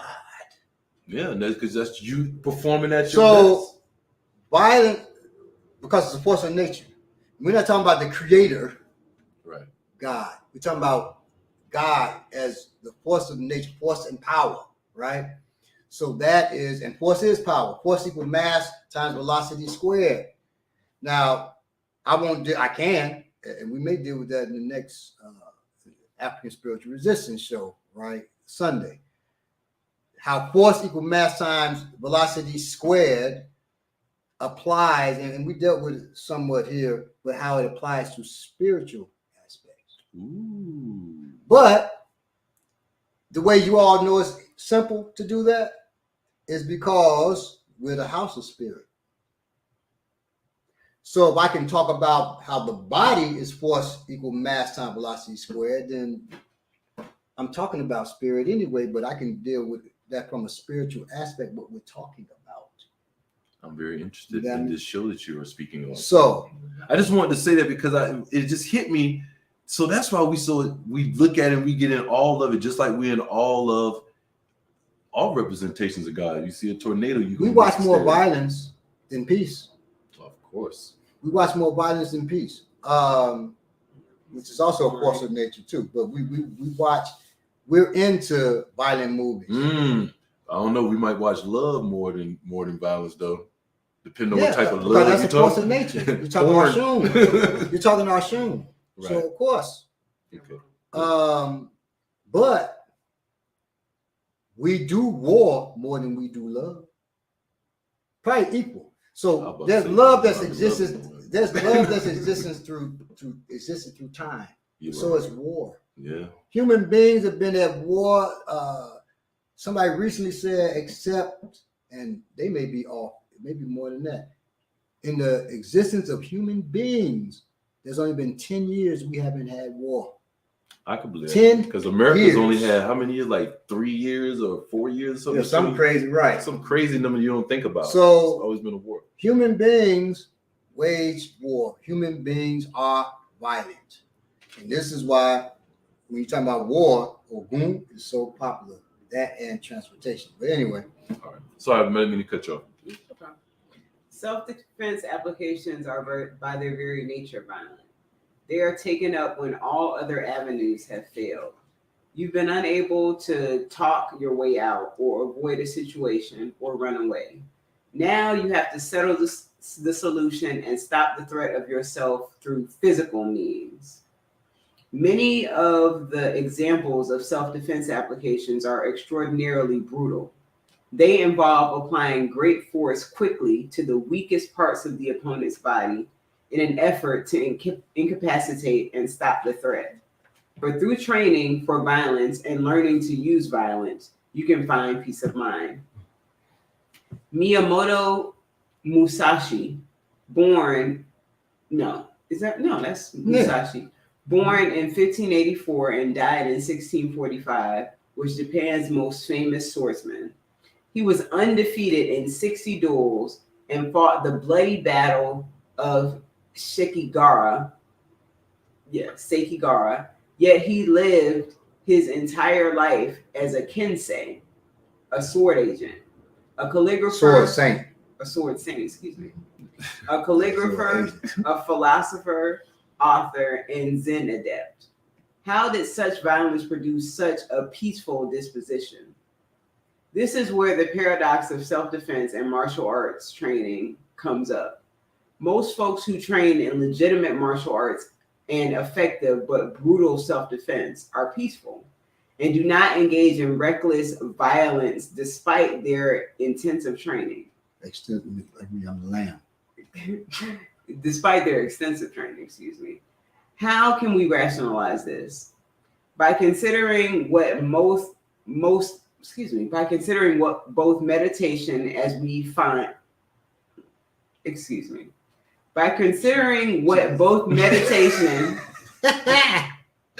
as we find in many martial arts traditions and martial arts applications are exclusively in common.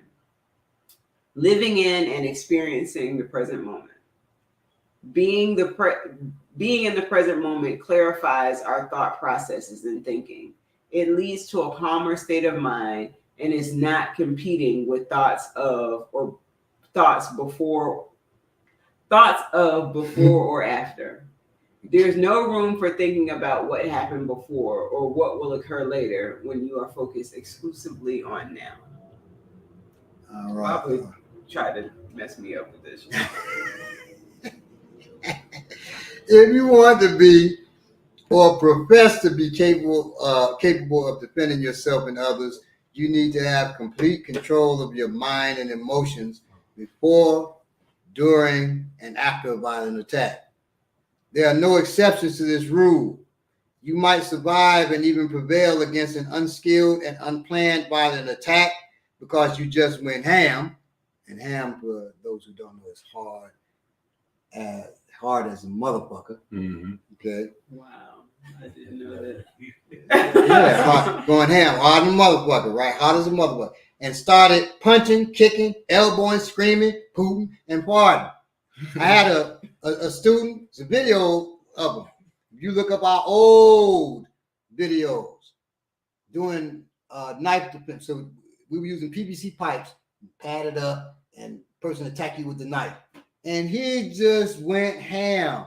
And people, he getting down. I'm like, his technique was awful. Mm.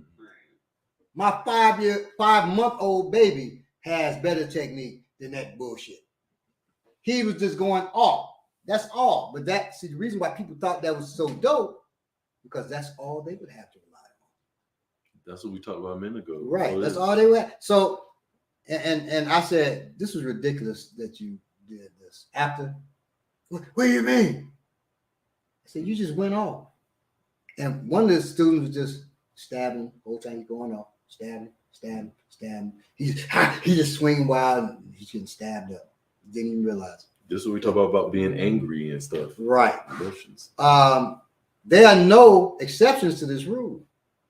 You have to be in control of your mind, complete control, before, during, and after an attack. Well, there's no exceptions to this rule. You say, well, before an attack, how the hell am I gonna know when it's before? And I gotta be in complete control. That's telling you, always be in complete control of your goddamn self. Even when people think you're not. Be in control of yourself. Otherwise, you get taken off your square and then you get taken off. Okay?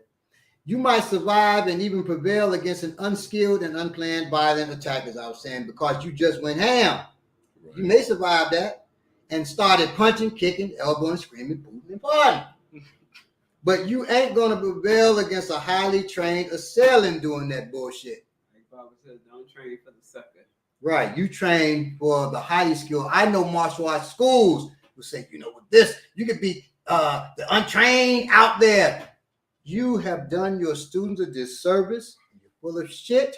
You're dangerous as hell to your students to tell them that you can use this against the untrained. Well, why are you saying against the untrained? Because you know your shit don't work against the trained.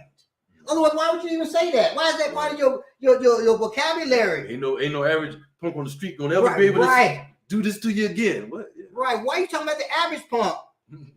That's all he know how to deal with too.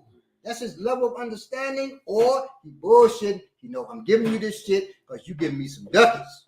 Exactly. So take these ducats, leave here with the false confidence, and get torn up or die out there. And these people don't care, man. So, anyway, that's not going to fly with somebody that's trained that bullshit. Okay? And a highly trained assailant is who you should always train and prepare for. Because if you train for a highly trained assailant, the untrained is easy. That's easy work. Okay? Untrained warriors, and untrained warrior really doesn't exist, get too nervous and too excited during an attack. After a violent encounter, the untrained can't sleep, eat, are haunted by nightmares, and can't perform at their best due to poor mental conditioning and poor control of their emotions. This could be very important in times to come. A wicked little bastard shoots up a church. You write on social media how you are planning to kill him for it? Really? You enjoin men on Facebook to gather and take up arms against these white supremacist nutcases, and if they won't do it, then you encourage our sisters to? Really? See, motherfuckers playing, they cosplaying, man. And that's dangerous for us. It was scary to see how many people couldn't see through the what's the not give a fuck coalition or whatever. Yeah, the INFAC, not fucking around coalition. Now I said from jump, I'm not fucking around. Somebody posted, I said, this is ridiculous. They're cosplaying. And our lives depend on this shit. Right? Well, somebody said, I posted, they posted the dude, and I said, this dude been following me for forever. The head of INFAC. Mm-hmm. I said, I'm not fucking around. I'm not fucking around.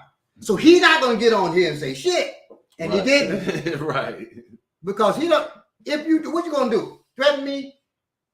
Have all your guns ready because I'm going to knock on your goddamn door.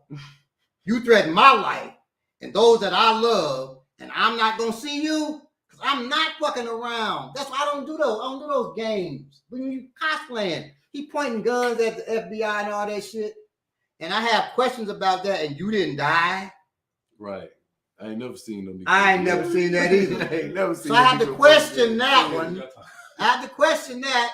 You know, that goes in line with you being at Trump's event. Yeah, taking your With, shirt you off. know, right, taking your shirt off at Trump's event. It goes along with Yeah, that. that's crazy. Supporting Trump. Like, not like taking it off like you want to. No, he took off his "I Can't Breathe." I Can't Breathe shirt. Right. To be with Trump and then put on another shirt. Right. It was all the publicity stuff. It's crazy. Right. So anyway. For those of you who still And when I'm talking about this here is somebody who actually did this, who enjoined men on Facebook to gather and take up arms against these white supremacist nutcases. And if they won't do it, he said, then I'll encourage the sisters to. Really? Your heart might be in the right place, but you are out of control and a danger to yourself and others. Better to step away from that computer or put down that phone before you get yourself or someone else killed, arrested, or some other shit warriors don't need to be if they're going to fight a war. For real. Okay? You got to learn to be calm in the face of violence and remain calm, cool, and collected to do and be your best. You got to control your mind and your emotions. How, you ask?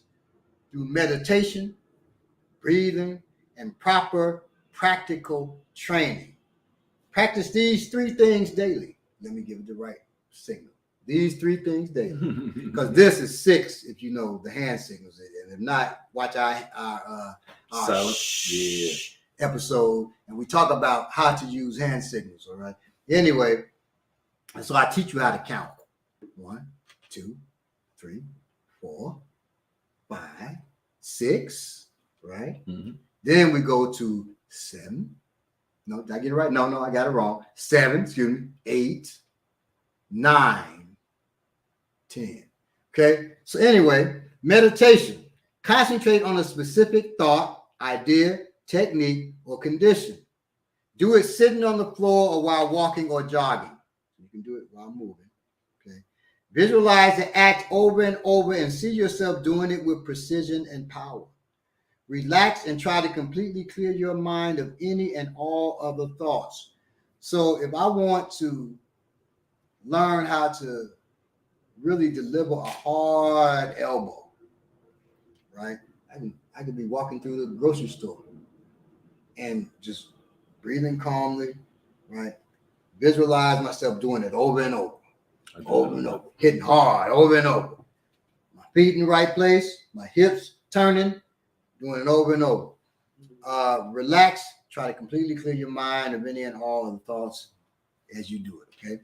I was going to say, I used to have this, well, I guess I still have it, but this saying, visualize, crystallize. Right. And that helps you to start to crystallize those things, into reality. Absolutely. Breathing. We did an episode on breath. Yes. Breathing. You work on slowing and controlling your breath while sparring, walking, jogging, cooking, or just sitting down, enjoying a cup of tea. It is vital that during a violent attack, you control your breathing. For your mind to remain calm, your breath must remain calm. For your mind to remain calm, your breath must remain calm. Okay. For your mind to remain calm. Stop it. Your breath must remain calm. All right. If you lose control of your breathing, you lose control of your mind.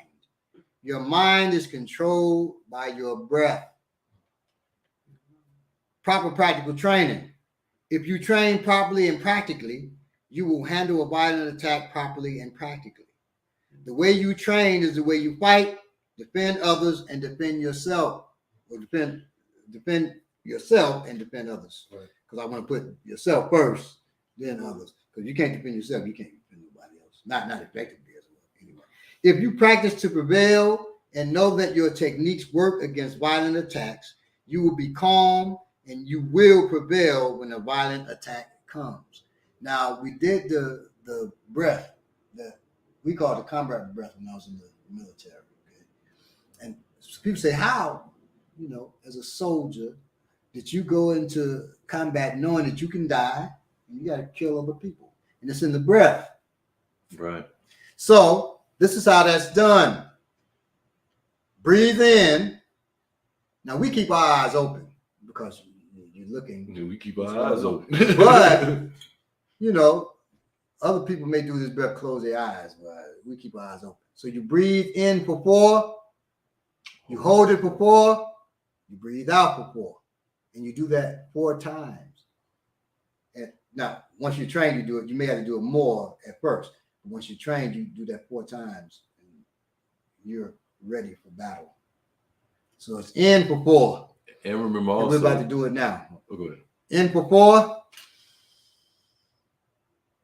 Hold it.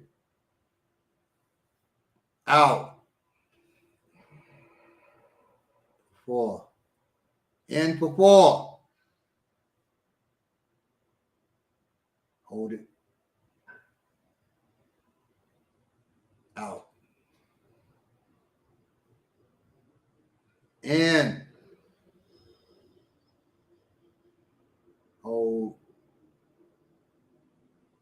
Out. Last one. In.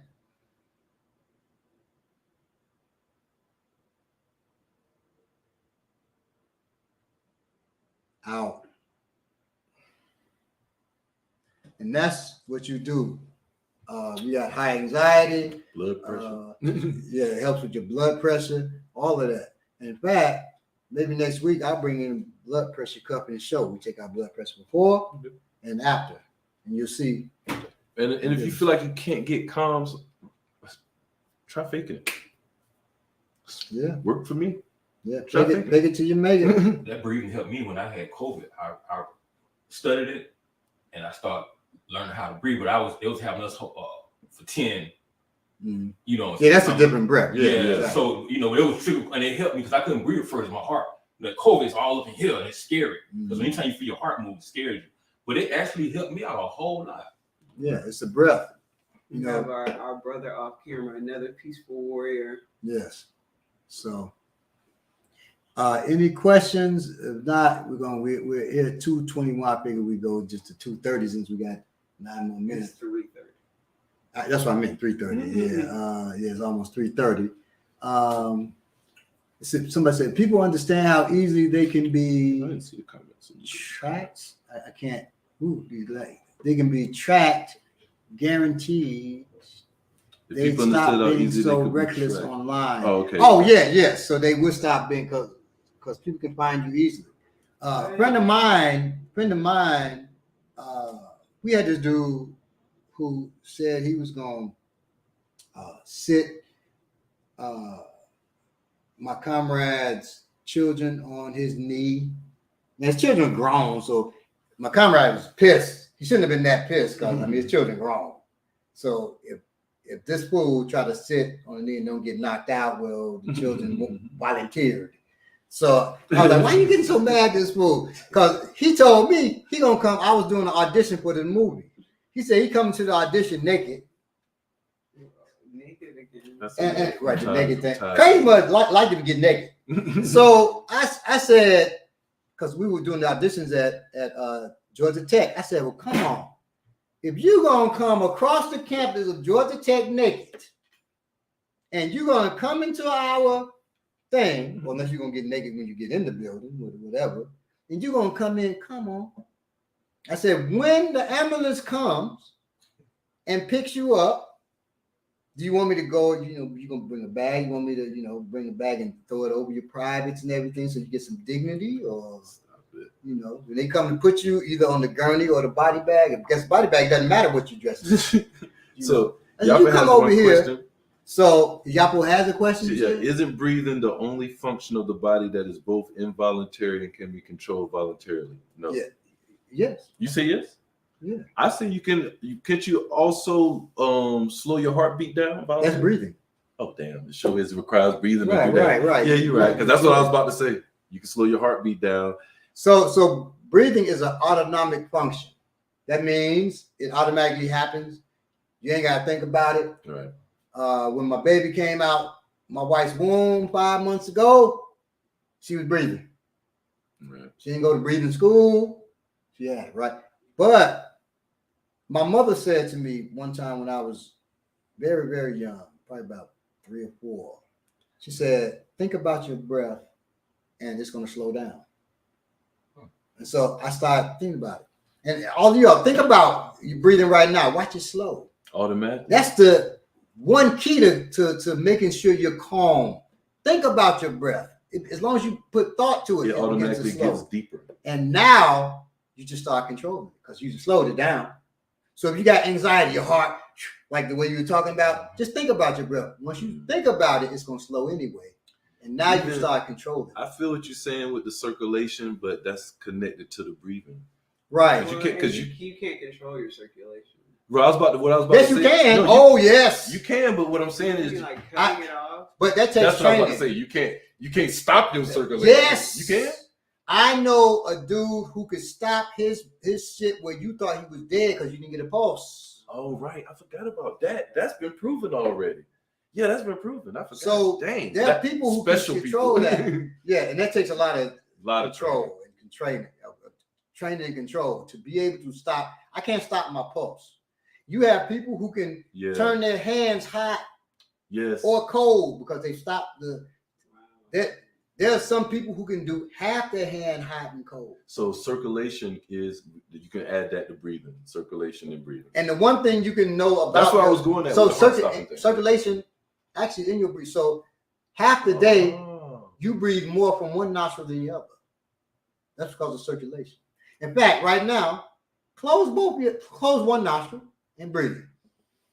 Now close the other one and breathe. Isn't one clearer? Yeah.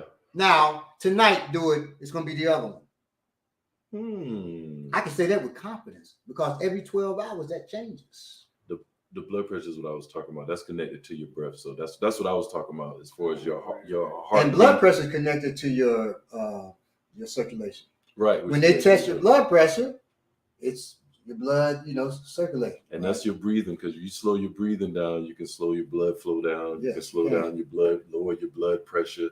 All of that. So I'm gonna have to give it the bottle again. It's the breathing. Yeah, breath is important. I want to mention TWOF said learn the 4-4. No, that's 2F. That's 2F. That's Franny French. Oh, 2F. Okay. Yeah. Learn the 4-4 breathing on this show a while ago. Now I do it pretty much daily in many different circumstances. It even helps me to sleep. Wow. Yeah, the 4-4 breathing is very useful for sleeping. Thank you for the reminder, because I actually had been having an issue with sleeping, so I got to make sure that I start doing. What's the problem? You doing too much? No. I'm sorry. I couldn't hold that one. Then I'm not right. All right. Even with she's not getting. Even with the deviated septum. Oh, she said that's true. Even with the deviated septum. Whoa! Don't deviate with septum. What are you talking about? No, about just changes. Okay. Don't deviate with septum. We appreciate y'all. All right, y'all. Thank you for hanging with us. Hope you learned something. And that iron arm shit from Goju-Roo. Yes. Can you? I'm familiar. It's also in praying mantis, southern praying mantis, not northern. Baba likes the southern praying mantis a little bit. Yeah, I do like southern praying mantis. I like karate too. I like the hard stuff. I would not use that for my own self-defense. But goddamn, I love the power of it. I just want a good kata. That kind of now karate. That sanction stance, and they do. It's this kata that they do. Yeah, where they do a lot of sanction stances, right? And it's just real. They do that, that's beautiful. I'm like, we don't have katas, and the reason why with us, our thinking is, and I'm talking when I say our, I'm talking about indigenous African thinking. Right. If I'm going to spend 6 months learning how to do this kata, I'll spend those 6 months learning how to do you. Right. So I move you, I throw you. So people say, well, see, this represents a throw in the kata. Well, I throw the person. Right. So my skill level, you may be in better shape because you're doing that. That may be hard too. But my skill level is probably higher than yours because I'm working with a person, actually working with a resisting person.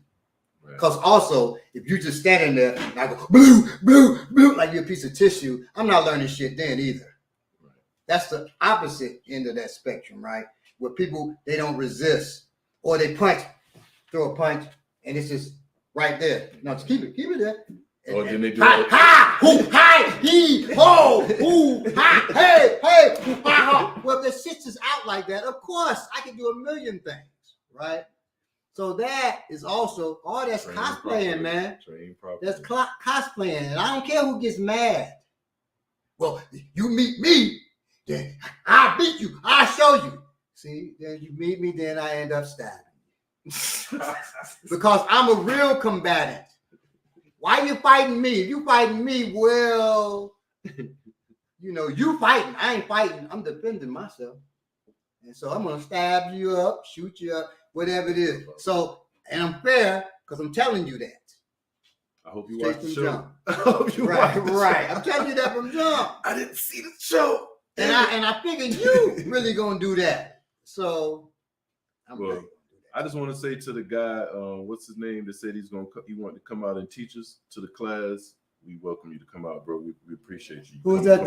Thank you, Jesus. Oh Who's no, that? that's not. That's on Instagram. A guy said he would like to come out and teach us. Okay, I'm just laughing. I'm so happy. Now, who is this now?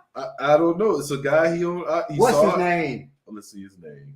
He said, "Are y'all in Atlanta? The real Dan Frank, 44 poet, poetica." Maybe you're gonna teach us how to do That's the poetry. He said, "Are Yes, y'all?" you He said, "Are y'all in cannot Atlanta? do. I want to share my knowledge with you all." Oh, praise the Lord. Praise the Lord. I said, "Yes, Praise him, please praise do. We are eager to learn." Yeah, and now, if a person is sincere about sharing knowledge, I am eager to learn. Seriously. But if you thinking you're coming beating somebody up, I'm still eager to learn. Right. I'm eager to learn how Either good you way, are. what's Right, going on. we all gonna learn something. It just always sounds gonna learn funny. something. It always sounds funny. I can't see myself going to, well, maybe this dude is some master. I don't know. I looked this pair, I couldn't see. I can't see myself going somewhere and be like, yo, y'all in Virginia, I want to go share my knowledge with you. I have Just never come to the class. ever in my life looked at what somebody doing and said, hey, I'd like to come and share my knowledge with you. You're insinuating something whether you know it or not. I don't know if you realize what you're insinuating. I'm gonna keep 100 with that. Motherfucker knows what he's talking about, man. He knows what he's doing. So when a person does that, you have to be very careful because there's a veiled threat in that. And if it's not, sir, ma'am, whatever you are, know that those who train on a daily to defend others take that as a veiled threat.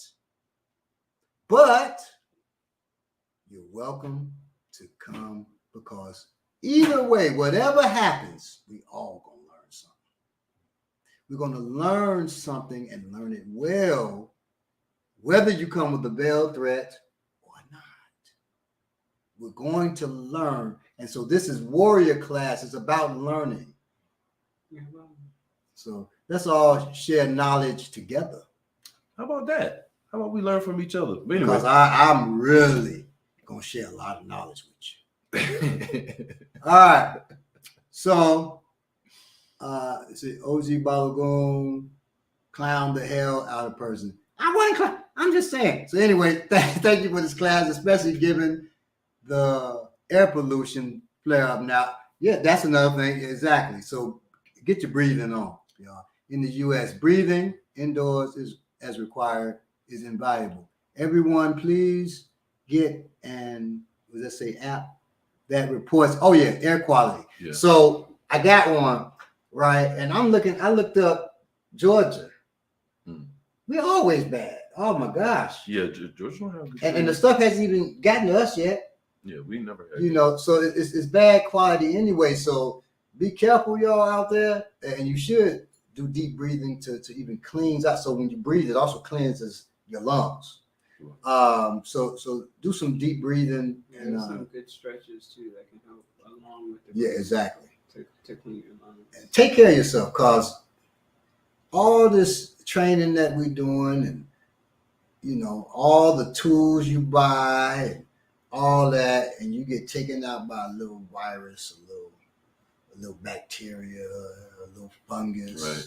Don't just read about it, be about it. Like, Right. do preventive things, man. You know, you still wash your hands. Yeah. Yeah. I asked them, I said, how many people still washing their hands? And people were laughing. I was deadly serious because we did good, well, at the height of COVID. Yeah. But then we stopped washing our hands. Yeah. That's the biggest deterrent. Wash your hands with soap. Yes. There's no comparison to soap. Yeah. So anyway. But some people don't believe in soap. Anyway. As a server and a bartender, I don't want to push back against the hand washing thing. You definitely should wash your hands, but She's about to push back and washing our hands. This is gross, y'all. no, never mind.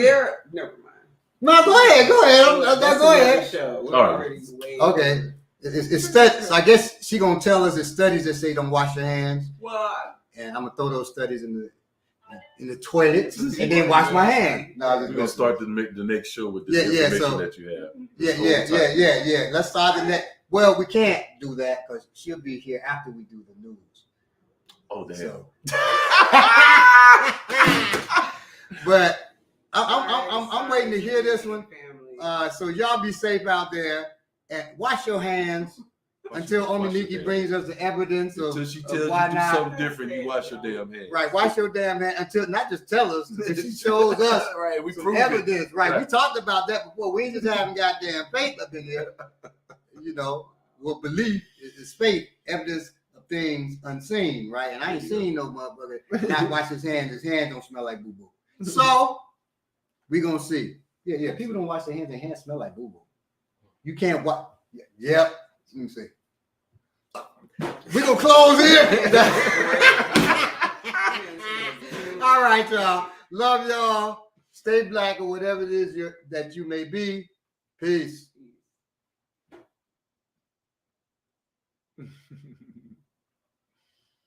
How you gonna keep it?